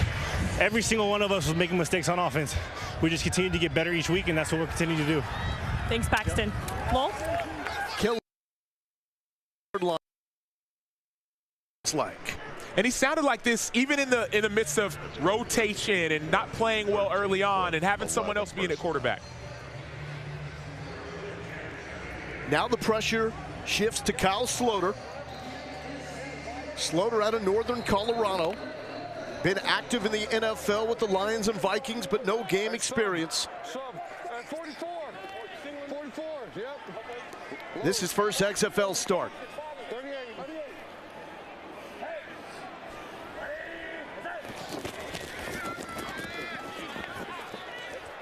Come back and Vaughn's falls down. No flag. FX Snowfall is back for his 6th and final season, where a feud threatens to destroy the Saint family. Every Wednesday at 10 Eastern, 7 Pacific on FX, also streaming on Hulu. Sam, how does Sloter get going with the offense here? It takes momentum, and I think it takes Sal Cannella, who has 11 catches on the season, had another one, another 2 or 3 so far today.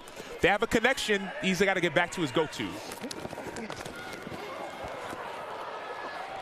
Short pass to Arcanata.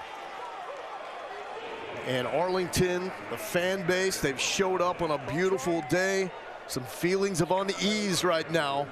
We know that's what Stoops is feeling as well. Hey, that's a kicker ball. Hey, that's a kicker ball. Look at that guy. You hear him saying that's a kicker ball. They have the wrong ball spotted, right? They have different balls if you're going to kick it or run a play. That was a kicker ball, so the clock's going to be lifted up again. We got a great look with Ian Fitzsimmons yesterday on how the quarterback selects the footballs they use in the game.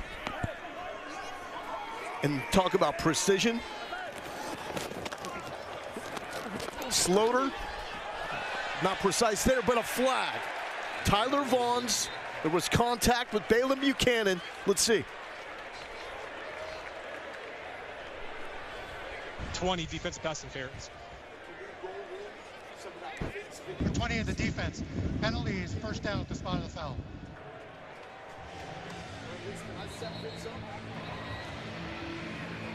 Fitz, how detailed was Sloter picking the game balls yesterday? Well, this is not going to surprise Sam Macho, a former linebacker, right? But, I mean, quarterbacks are very picky when it comes to the footballs. He had 30 balls that he was testing out to pick 8 to use during this game, and he was so detailed. The first one he threw away, I didn't feel a difference between that one and the one he called game ball 1. So quarterbacks, as Plitt is just walking by me right now, they're picky like pitchers when it comes to a baseball, when it comes to the footballs they're going to use during a game. And he was seeing differences in the dimples. Oh, yeah. The ball. Dude, it was insane, man. Again, the first one he threw away, I didn't feel a difference between the one he called, ball one, the one that his favorite football. I did not feel a difference. Well, it was funny because Fitzy threw the ball to me and said, "Now, do you feel anything?" And I didn't know which one he had said yes, which one he had said no to, and I tried to figure it out. I could not figure it out. And I do have to say, I think it was a little mental, but hey, if it works, it works. Well, you cover baseball all the time, T-Mac. You know how pitchers are with baseballs. Oh, yeah, that's why we see pitchers throwing out balls at an all-time rate right now. But somehow he knew that was a kicking ball. Whether he saw the marking or just by feel, he knew something was off.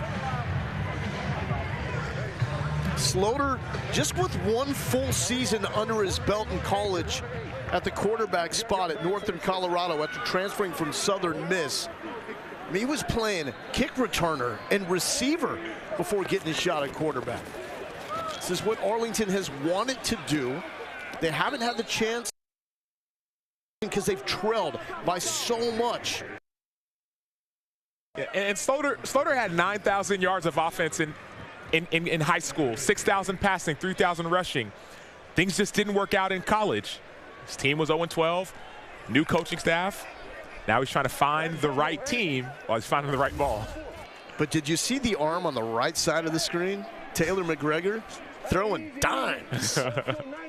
13 minutes left, game on the line. Orlando up by 6. Smith, left side, sheds a couple of tackles. And this will set up a 3rd and short. That's the bread and butter for this Arlington Renegades offense, a stretch to the left or right. The outside linebackers have to win against tight ends. If you blocked one-on-one, the play's always going to get 6-7 yards. And a player is down, Gerald Willis, defensive tackle out of Miami.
Right now.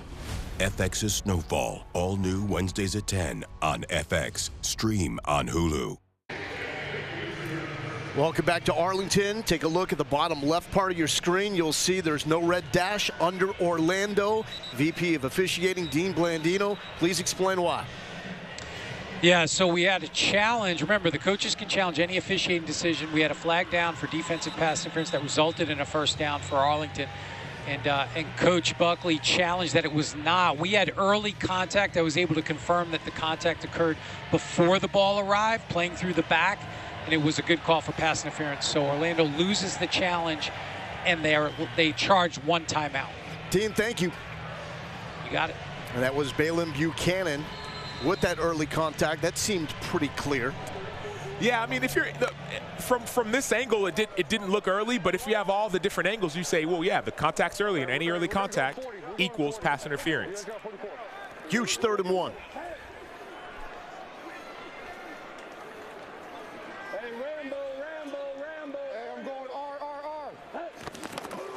And another sneak this time by Slaughter. He's got plenty of yardage to move the chains.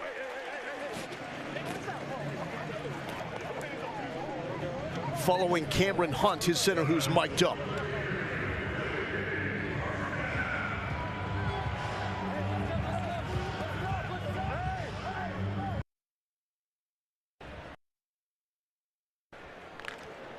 So when you're watching at home and you just hear the audio completely drop, that means someone has said a naughty word.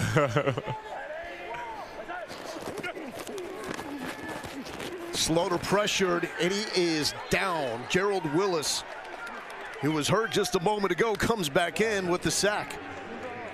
Sometimes we call this a crush rush. You see Gerald Willis pushing, and also Stanley Mapanga on the outside. Just go right down the middle and collapse the pocket. Now the quarterback doesn't feel comfortable. There's nowhere to go. He tries to step up. You disengage and get a sack. And that is Willis on Horton, so 2 guys with NFL experience going at it.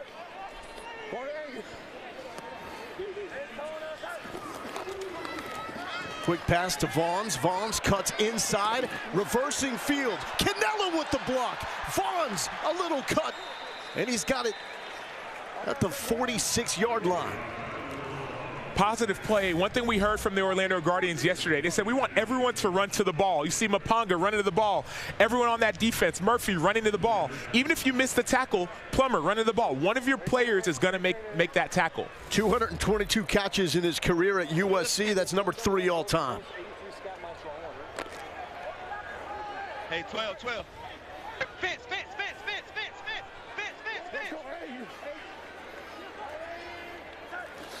3rd down. Slaughter over the middle, wide open to Caleb Vander Esch. You know that name here in the Metroplex. His cousin, Leighton Vander Esch. Correct. 6'1", 210 out of South Dakota. Finding the soft spot in the zone and making the grab.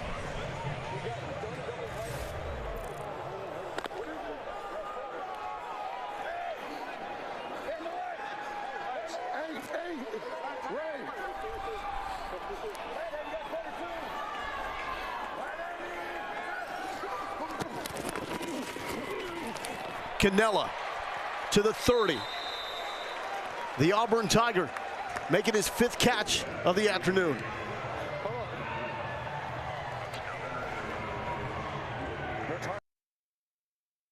Hey, Lowell, Sacho, also, Cannella wouldn't even be on this team if it wasn't for Kyle Slaughter. They were teammates in the USFL last year, and Cannella's name wasn't on the draftable list. Slaughter talked him into it. Here he is, leading this team in receptions right now. Leading the XFL tight ends in receptions and yards. 2nd and 3 for Slaughter. His first XFL start. Back to Vander Esch. Vander Esch. 1st down.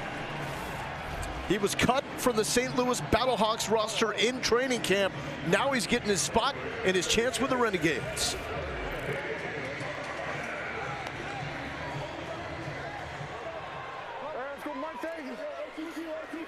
Arlington, the 8-point favorite. The total probably out of the question. And that is Kenneth Farrell falling forward. This is the NFL style when it comes to down by contact.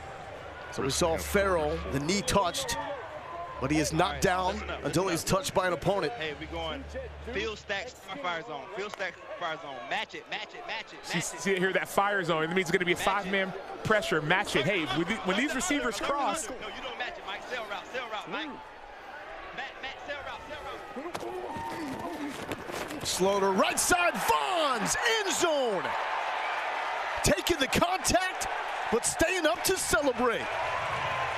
Fight on, Tyler Vaughns. So what happened on that play, you're going to see Farrell release. Well, in a fire zone, usually have a player that's over number 3. Farrell's a number 3 receiver, number 2 on the weak side. So not the receiver, but the next receiver in. Well, as soon as that person releases, you see Terrence Smith has to release from that zone, and then there's a wide open play for Vaughns. And Arlington will elect to go for the 1-point conversion from the 2-yard line. For the lead. Smith, flag on the play. Smith keeps fighting. He's in the end zone. We'll have to wait to see the result of the penalty flag.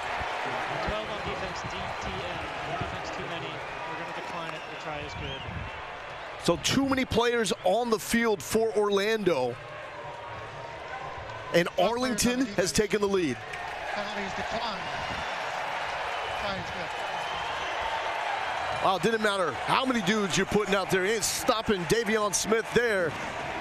This is what it's about. Competition at its finest. Tyler Vaughns, the USC Trojan, taking the hit. And the first XFL touchdown pass by Kyle Sloter. Arlington with the lead. He's in. Did they have too many guys, maybe?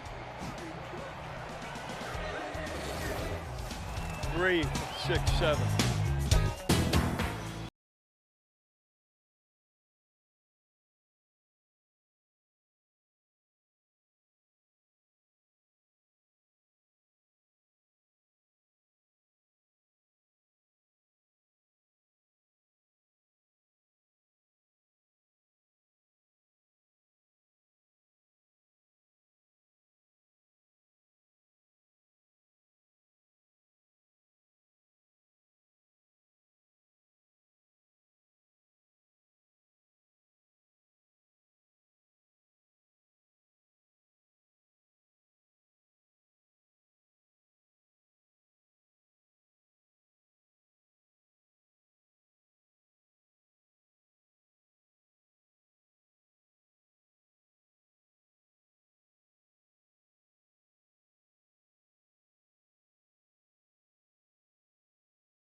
.7:58 to go in this game with Renegades lead by 1 now. And here was Renegades quarterback Kyle Sloter. Kyle, take us on that drive where you hit Vaughns for a big touchdown. Take us onto the field. Yeah, so they've been playing a lot of single high. We got a single high look. Thought that if we sprayed a skinny, we'd be able to hit that seam. They've been giving it to us. So just wanted to, told him to come in a little bit tighter than what we normally are at. Brought him in tight, got him to spray it, looked the safety off, threw it to Tyler. He made the rest happen. Hell of a play. Lowell, Sacho. Thank you so much. Justin Rogers at the 15. Rogers going to be tripped up, and a flag is down at the 25. Hey, real quick, make some sense of what we just heard from Sloter. I got 36 tackle. Yeah, take receiving team. 26 okay, yard the run is right here on the 25. So, Sam, we're going to have a hold. So when you talk about when they said getting that skinny, spraying the skinny, that means getting that running back out, and then all of a sudden that skinny post, move your receiver inside. That's the weak spot of a fire zone, that skinny post. Like I said, if that inside. Holding. Number 36 of the return team. This is a 10-yard penalty. It will be 1st and 10 for Orlando. If that inside linebacker has the running back in the backfield, he can stay in that vicinity and keep that ball from being thrown. But all of a sudden, that running back releases, you have to go. The ball has to come out fast. Like you said, he looks off the safety. He's looking in the middle of the field. Get that route a little bit tighter for the touchdown. Slaughter and Lynch both coming off their best drives of the afternoon. 7:51. It's a 1-point Arlington lead. Play action for Lynch. He's used the legs all day. He's going to do it again. Lynch to the 20, good pickup on 1st down. First 3 episodes of the 9-part docuseries Player 54, Chasing the XFL Dream, are available now on ESPN+. Award-winning director Peter Berg brings you inside the creation of the league and takes an in-depth look at the players and coaches living their dream of playing professional football. To get ESPN+, go to ESPNplus.com or download the ESPN app. We know drives like this, Paxton Lynch, thankful for his opportunity, thinking about getting back to the NFL, where he was a 1st-round pick by the Broncos. Carried by Taylor, 1st down for the Guardians. And to your point earlier, Lowell,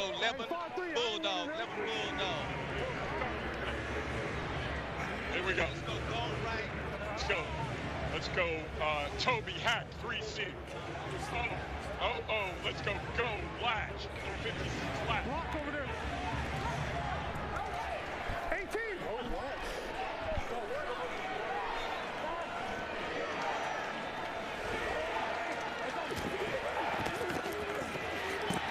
Lynch over the middle, caught by Latimer. Indiana Hoosier, Super Bowl champ 2015 with the Broncos with the 1st down. Double right. Let's go San Fran, Quincy. Every defense has a weak point. And so the reason you hear offensive coordinator Robert Ford call certain plays, he says, okay, I'm going to attack the weak point of what I think they're going to run. Revamped offensive line. They have played fantastic. Is this picked off? Arlington with the takeaway. And it's Devontae Bosby. He had a pick 6 in the season opener, comes up with his 2nd interception. But wait, we're saying incomplete pass. I'm sure this is going to get Dean Blandino and his crew talking.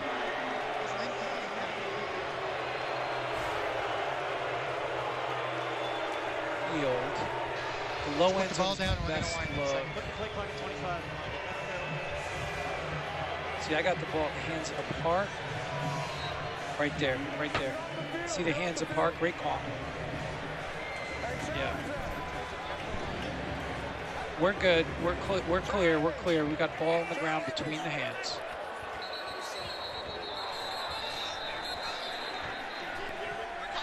So, Dean, you said great call, complimenting your crew. This is a huge opportunity for these officials as well. No question. And here's what we told the coaches, is that on a play like this, when it's reviewable, we're going to be looking at this. They certainly can challenge, and I think Coach Stoops is going to challenge this, but we're going to be looking at this, and if there's any doubt, we'll stop the game. But that's the best look. You've got the hands apart. The nose of the ball is going to touch the ground, and he doesn't have control. Thanks, team. We'll let you get back to work. Thank you. Frank, he's challenging it. So this was also a point of emphasis by Dean Blandino in the last week. And he told us they're going to review plays like this. So it's almost telling a coach like Bob Stoops, keep that challenge in your pocket because we've looked at it. But even if they say they're going to review it, you still know this is a momentum-shifting play. Devontae Bosby had the game-sealing play in Week 1 to make the win. He's got 6 years of experience. Incomplete pass has been confirmed. Arlington is charged with their 1st time out, and they lose their challenge for the remainder of the game.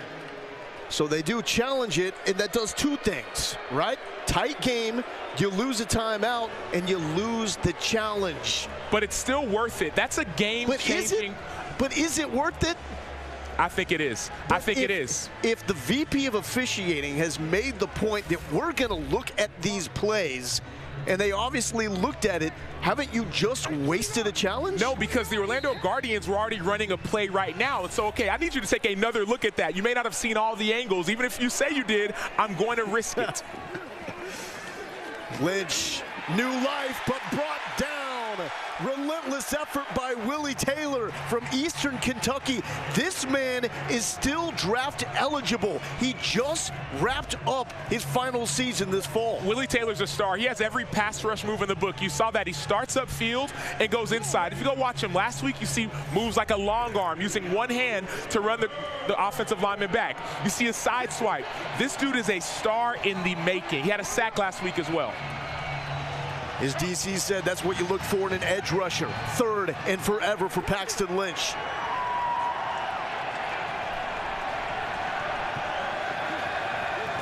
Good, loud crowd here in Arlington. Lynch skirting the line of scrimmage, pump fake, and here we go. It's 4:49 left. That scramble, does it make you think about going for it?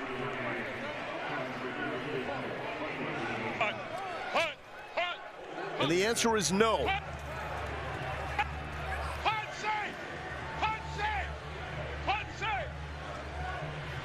You hear that punt safe call. That's defensive coordinator Jay Hayes saying, hey, they may fake it. I get it. They have the punt formation out. Keep our defense out there. We're going to run a safe coverage. Don't change personnel. Defense, everybody eyes on that punter, eyes on your work. This is Mac Brown out of Ole Miss with the punt. Johnny Townsend was hurt last week on a roughing call. Fair catch caught. It takes a friendly bounce for Orlando.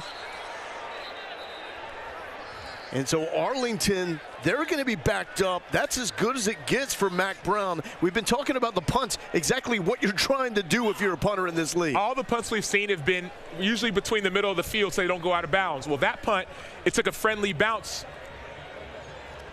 Taylor.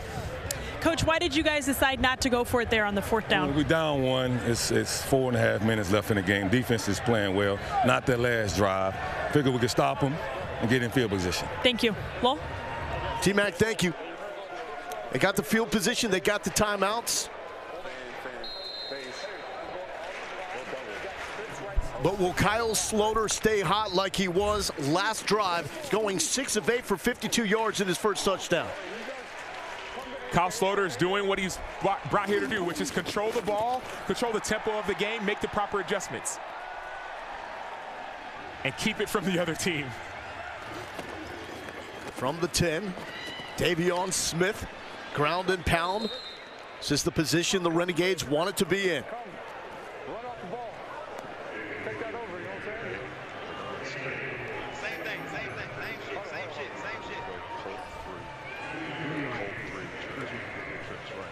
Lowell, Sacho, 4-minute offense right here, trying to close out the game. Sacho, you've been here.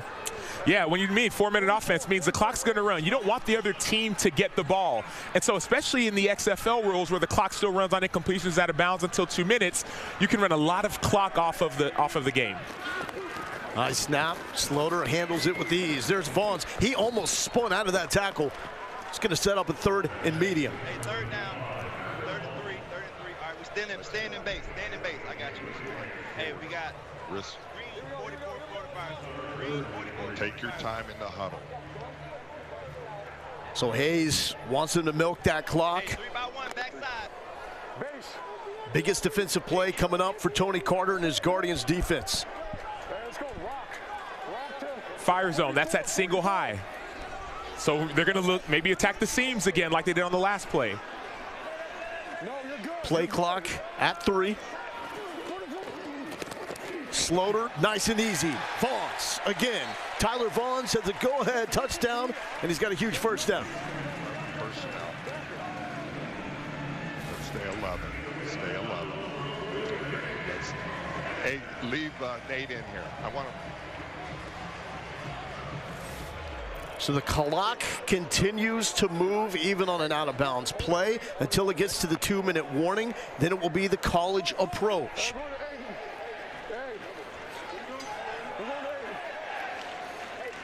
They will have to take this snap before the 2-minute warning.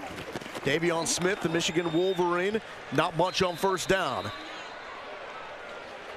And will Orlando call a timeout before the 2-minute warning? I believe they have, and they do.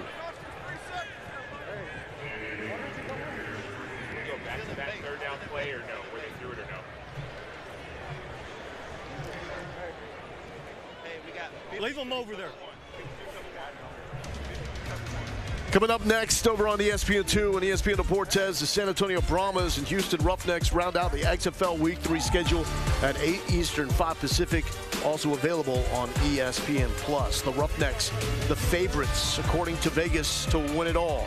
Ben DiNucci was clutch on 4th and short last night in Vegas, connected with Josh Gordon, former NFL star, for the game-winning touchdown. Michael Joseph with a pick six, second of the season.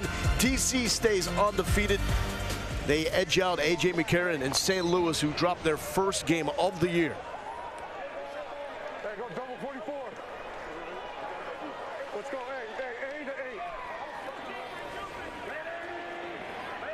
8. Go B, go B. 2nd and 8 for Kyle Sloter. Sloter will keep. Here's the pursuit and a fine job in the open field by Tigre Scales. And that will take us to the 2-minute warning. Another huge third down approaching, with Arlington clinging to the 1-point lead as Orlando looks for their first win of the year. What's your favorite part of a Kit Kat bar? The chocolate?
Week 4 doubleheaders, Saturday on FX and Sunday on ESPN2. Arlington with a 1-point lead, biggest play of the night coming up, but first, here's Fitz. Coach, 2 minutes. Your thoughts right now, how do you feel? Yeah, I just need one more first down and we're going to be home free, but we got to get it. This will be a tough one to pick up. What do you want to see right here? Good execution and poor defense. Lowell? Sammy's looking for both. One of the all-time greats, Bob Stoops, the only returning head coach from the XFL in 2020. 10 Big 12 titles to his name at OU. 3rd and 11. Hey, alert the pick, Mike. Stay outside. Alert the pick route. He's telling Mike, number 13, hey, stay outside. They might try to pick you. Have outside leverage. Vaughn's in the red sleeves has been the go-to target in the second half. Going that way to Smith. Smith stopped around the 30-yard line. And so Orlando will get the football back. They've got 1 timeout remaining, and they also have the benefit of the college rules inside 2 minutes. See the contact. He almost stays up, but that backside is down by contact. Marquette King, the most experienced player in terms of NFL time on the Arlington roster, is going to punt this away. Orlando has called their timeout, so they will stop the clock with 1:52 left. But with these rules, with the clock stopping until the ball is reset after first downs and incompletions and out-of-bounds plays, you're feeling pretty good with this clock situation. This is your typical 2-minute situation. The clock will stop out of bounds, and actually it's atypical because it has the college rule where after a first down, the clock will also stop. Justin Rogers is back deep to return. 4th and 5, you hear them saying, watch the ball. Why? If you jump off sides, a 5-yard penalty equals a first down. So watch the ball. It don't have to be early. This could be a game-changing play. King with 84 NFL games under his belt. He's got a booming leg.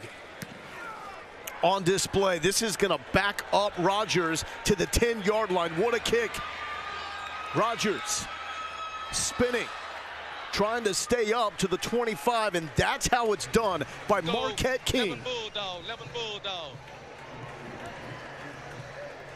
11 Bulldog. 11 Bulldog, that's a personnel. 1 tight end, 1 running back. Bulldog, that's the kind of running back. Orlando. Let's go, shoot 9.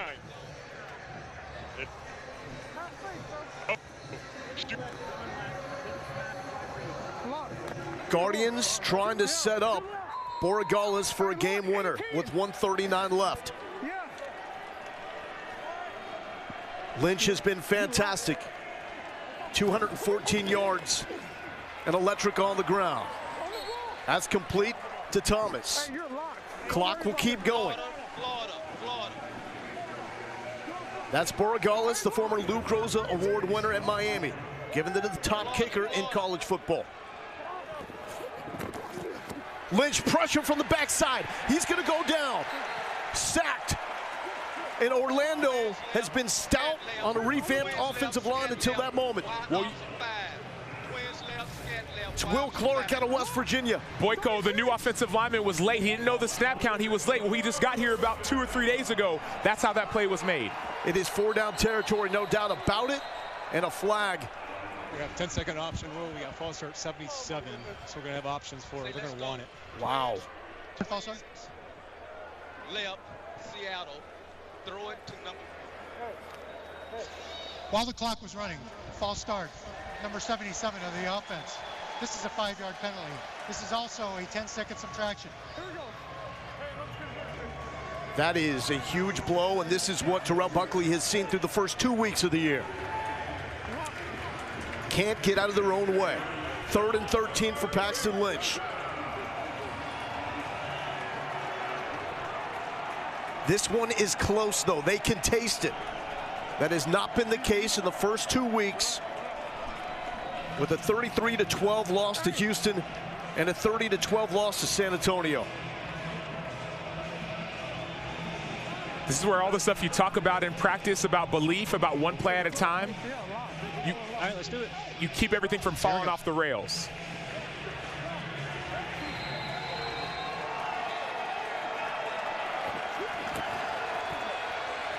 Lynch taking a shot, sideline, up and over. Lance Lenoir makes the catch. There's life for Orlando. We heard when Robert... Okay, we okay. Twins layup. And that is Josh Hawkins down. Hawkins is the highest graded player on the Arlington defense, according to Pro Football Focus. When Robert Ford was calling this play, we heard him say throw it to number, and it cut out. It sounded like he was going to say to number 4, Lance Lenoir, recently acquired within the last week. Oh, that's awful, though, that we see Hawkins at the same time grabbing his right knee. Lance Lenoir, an undrafted free agent, signed by Dallas in 2017. Out of Western Illinois, the catch of the night. But right now the concern is Josh Hawkins. The corner out of East Carolina is down in pain.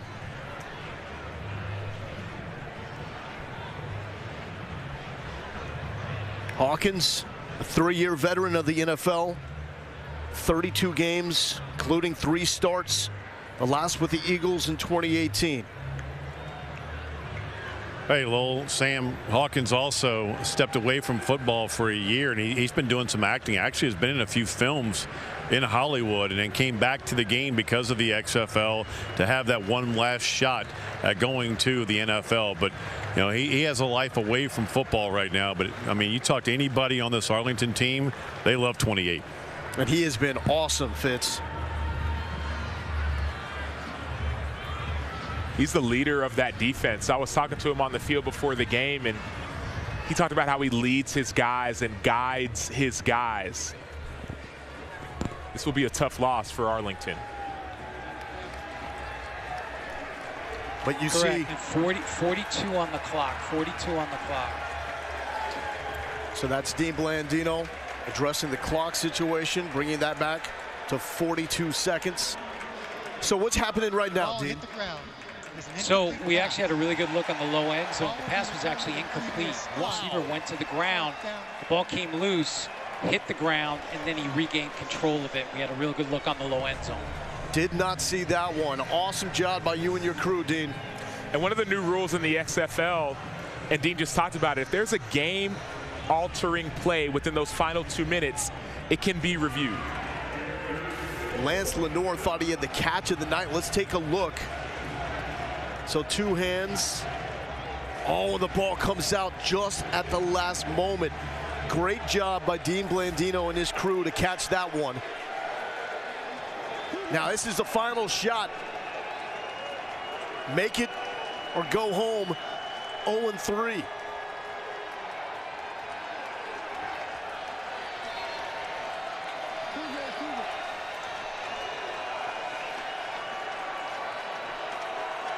Do the Guardians have some 4th down magic? Lynch going deep. Sideline. Is it caught? Out of bounds. Into the hands of Charleston Rambo. But Lynch let him out of bounds just a little bit on a tough throw. You got a feel for this Orlando team. So close, Sam. So close. This is a 4th down. You see the catch, but he couldn't get that one leg in bounds. In the XFL, you only need 1 foot, 1 hand, 1 body part, and knee, anything in bounds. It looks a little close, so I'm sure Dean will be reviewing it. So that is Rambo, and that, I mean, to me, clearly, that looks like the foot comes down out of bounds. It is the college rule when it comes to... Frank, hold it up for a second. Receptions, it just needs to be 1 foot inbounds, and Dean Blandino saying hold play. They're going to get this right. So I'm on this high end zone when I've got a right foot down, but by the time he gains control, I've got both feet coming off the ground, and then we've got a body part hitting out of bounds. So I got incomplete. I'm going to look at one more angle here, which is my far handheld. And again, when he gets control, I've got both feet off the ground, and then we've got a good ruling of incomplete. We're clear, Frank. We're clear. I mean, Dean, we're talking just inches right there. Victory formation as Kyle Sloter moves to 1-0 as the starting quarterback of the Arlington Renegades. They were just looking for some sort of spark. It's not a lot on the scoreboard, but it is a win for Bob Stoops. And that's all that mattered. It didn't matter about how you got the job done. It was simply about getting the job done. That's what we saw in this game. And Sloter in the second half when it mattered the most, 10 of 12, 84 yards and a touchdown. But you got to give credit to Terrell Buckley and Paxton Lynch and the way they fought. Let's throw it down to the sideline and Fitz. Thanks, Lo. Coach Stoops, describe this one for us. Man, that was a barn burner, right? 10-9. But we hung on and won, made enough plays to win. That's always what matters. And You know, Coach Buckley does a great job with his team. And anyway, we made enough plays to win. What did you see from your quarterback? You made that change going to Kyle Sloter today. What did you see? I know it was only 10 points, but you got the W. Yeah, he did a lot of good things. And I think as much as anything, as a whole team, we got to help whatever quarterback's in there. We've got to do more as coaches, do more as a team, protecting them. And but Kyle did a nice job overall. Through 3 weeks now, what have you learned about this team that you didn't know going into week 1? Well, I think I knew it. It's a really high character group of guys. Really great to be around every day, and they're going to play to the end every game. And fortunately, they did that today, and we did enough good things to win. Thanks, Coach. All right, thanks, Ian. Appreciate it. Thanks, yes, sir. T-Mac. Thank you. Here with Kyle Sloter, 1-0 as the starting quarterback. How would you assess what you felt today? Yeah, you know, it's always fun to come out here and play a game that you grew up as a kid dreaming of these moments like this and being with these guys. So a lot of fun out here, a lot of emotions, and, you know, watching one of my other friends, Paxton Lynch, try to lead his team on a last-second or last-minute comeback right there. I was sweating, so glad to get the win. What do you think helped your offense get into a rhythm today that you guys haven't been able to do the rest of the year? Yeah, I think in the fourth quarter we started throwing the ball, which, you know, it's nice to not be in 3rd and 8s, and I feel like early in the game we kept getting ourselves into 3rd and 8s, 3rd and 7s, and, you know, when we started throwing the ball because we needed to, we were able to gash them and get some yards and score a touchdown. So I think we just have to be probably a little bit more balanced, but that's something we'll talk about this week, and we'll come back better next week. You just told me before we went on camera that you still felt like there was so much more out there. What do you feel like you can improve upon now that you did get the win as a starter? Yeah, you know, it's the same thing that I just said, is really just letting it fly. I feel like we were at times too complacent, and I feel like, you know, when we get some of these guys, I mean, we got great receivers, great tight ends, great running backs, put them in space. I think we got to do a little bit more of that. We tried to play power football with these guys. We thought we could come in here and bully them a little bit more than we did. They did a great job up front. So I think we just got to probably air it out a little bit more, but I think, you know, everybody's on the same page, and we're going to keep moving forward and getting better. From your perspective, your defense there on that final drive, what stood out? Yeah, you know, I think we have the best defense in the league. You know, we as an offense, the last couple games and this game, have put them in tough positions. It's hard as a defense when your offense isn't moving the ball, we're not scoring points and all that kind of stuff. They've kept us in ball games, so we're really grateful to have them. I think they're the best in the league, and I think that once we get rolling as an offense, we're going to be a much better team. Appreciate your time. Yep. Thank you. Fitzy? I'm over here with Donald Payne, starting linebacker, signal caller for the Renegades. D-Payne, he just said that he believes you guys are the best defense in the league. What have you learned about your teammates through 3 weeks? Man, we're just resilient, man. You know, no matter what comes our way, no matter how many times we have to go on the field as a defense, you know, we always had that mindset. It's another opportunity to go out there and make a play. You know, and we made some big plays throughout this entire game, getting the ball for our offense. And, you know, that's great words from Kyle. And, you know, it's our job to go out and prove it every week that we are the best defense in this league. Take us onto the field that last drive.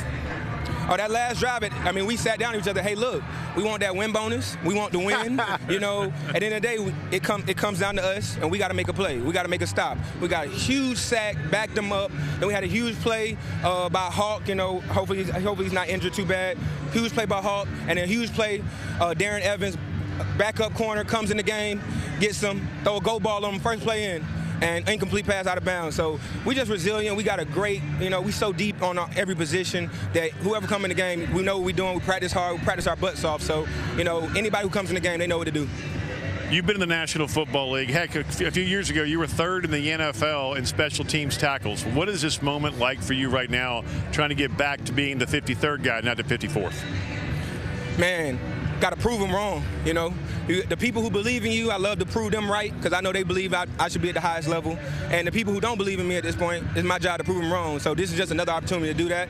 And it's on a national stage, so it's plenty of eyes on me. It's plenty of eyes on all of us, so it's our job to go out and make those plays. You're a Stetson Hall of Famer.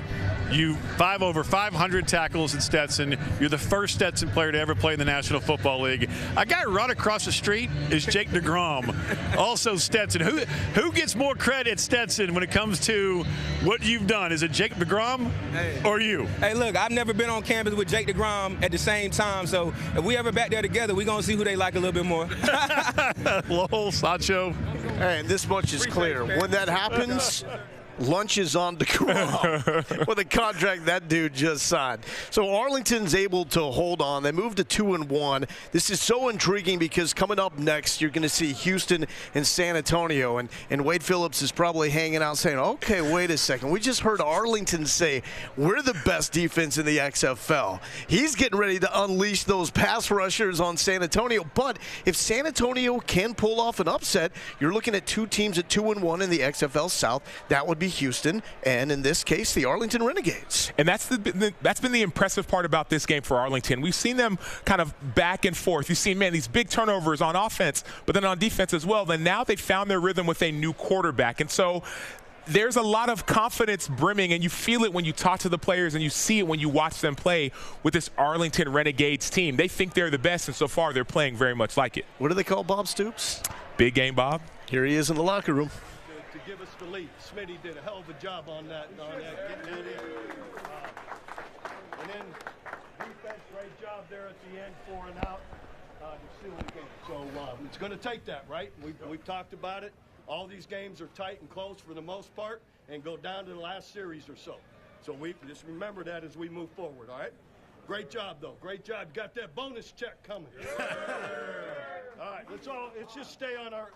No, my bad. Yeah, let's all just go ahead, Willie.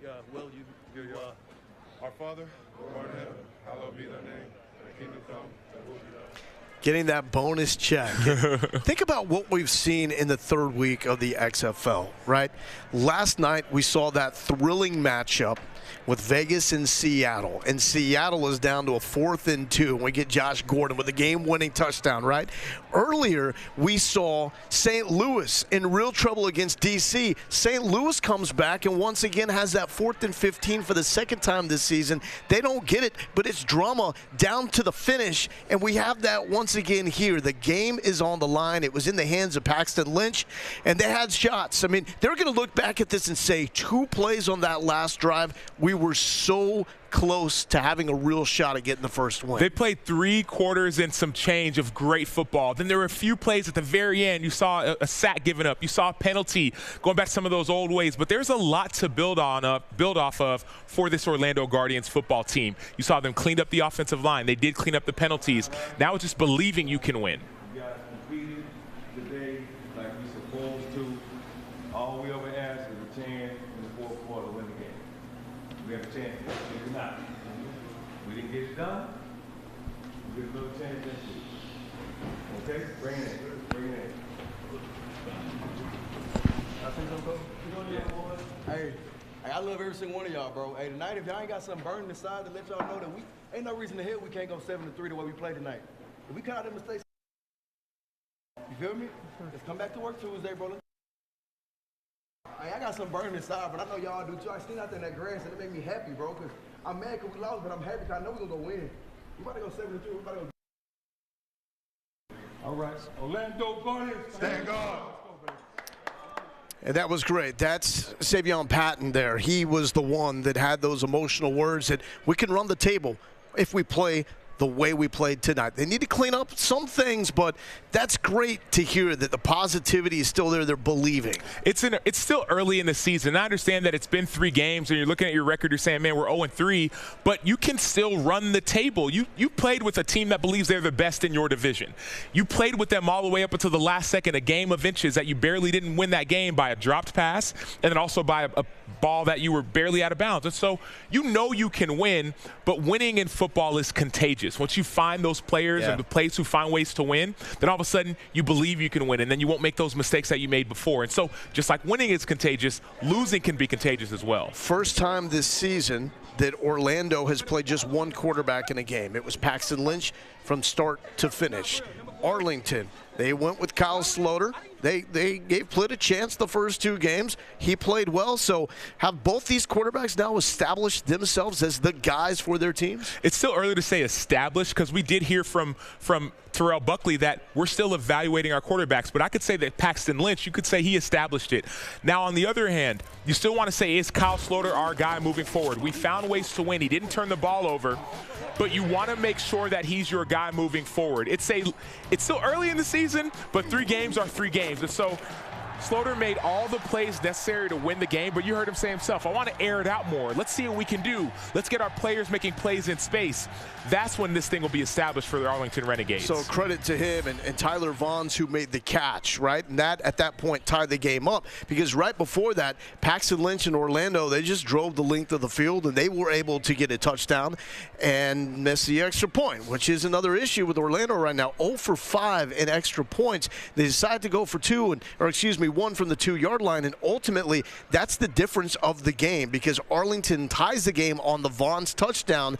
They line up just needing those 2 yards for the go-ahead score, and they got it with Smith. And some of the tough part about this game is that no longer is it just scoring touchdowns. It's what do you do after those touchdowns? Do you it's not automatic. Bingo. Do you go for 1? Do you go for 2? Do you go for 3? And then you usually draw up plays that you're going to say, okay, if we need a 2-point conversion, we'll do this play or that play.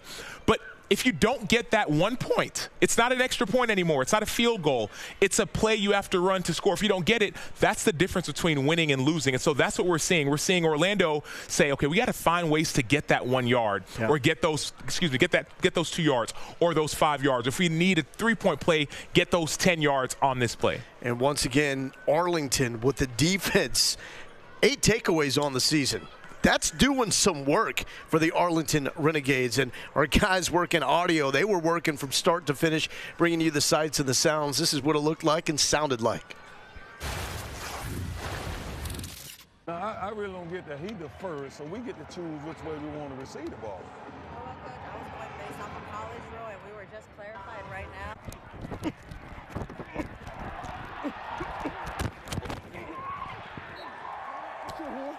Great series, D. Great series right there, D. That's a way to get pressure. Oh,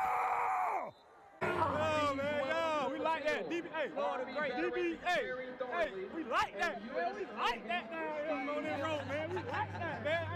Hey, victory? That was a good one, man. Good one, good. Congratulations. Yeah, congratulations. Appreciate you, bro. Man. You know that. Stay after. And that's what it's about right there. Bob Stoops telling Terrell Buckley, stay up. Yeah, and that's a piece of it. And I think Terrell Buckley didn't need to hear that, because what we heard from him during this week was, I'm going to remind my guys how good they are. He actually made a highlight tape of all their good plays. And sometimes you don't need someone railing into you saying, we didn't do this, you didn't do that. Sometimes it's necessary. Other times it's saying, hey, we are close. You heard Savion Patton say, we are close. He made a huge play. We saw Jacoby Jones make a huge play. So many players are making plays in these games, and you realize you're 1 play away. And so all of a sudden you need that fire in your heart he talked about to go back there and practice a little bit harder, maybe stay out a little bit longer to be the one player that makes the difference in the game to help your team win. It comes down to 1 point sometimes or 1 play. Case in point, this game. We had 2 games before this week that had more than 50 points combined. We get 19. Hopefully you took the under. Final thoughts coming up.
That is the deep snapper for Arlington, Antonio Ortiz. He's got some fans up here. He played his college ball at TCU, so even the long snapper getting some love here after that 1-point win. Arlington moving to 2-1 after taking down Orlando by 1 single point. So in the South, we've got Houston at 2-0. Arlington now moves up to 2-1. San Antonio at 1-1. So if San Antonio can get the win against Houston, we are looking at a tie atop the South, and that would be Arlington and Houston at 2-1. Meanwhile, in the North, D.C. is 3-0. Electric atmosphere up there. The fans have bought in. The beer snake was back. Security didn't take it away, so they were happy. And then last night in Vegas, it was a really good scene and a great comeback as well. Seattle was a team that a lot of people had high expectations from because you have June Jones as the offensive coordinator, Ben DiNucci, former Cowboys quarterback, behind center, and then this man, Josh Gordon, who is all everything in the NFL at receiver. And on a 4th and 2 with 1:15 left, they hook up for the game. DiNucci took a hit. Gordon made the catch. And man, DiNucci was pumped.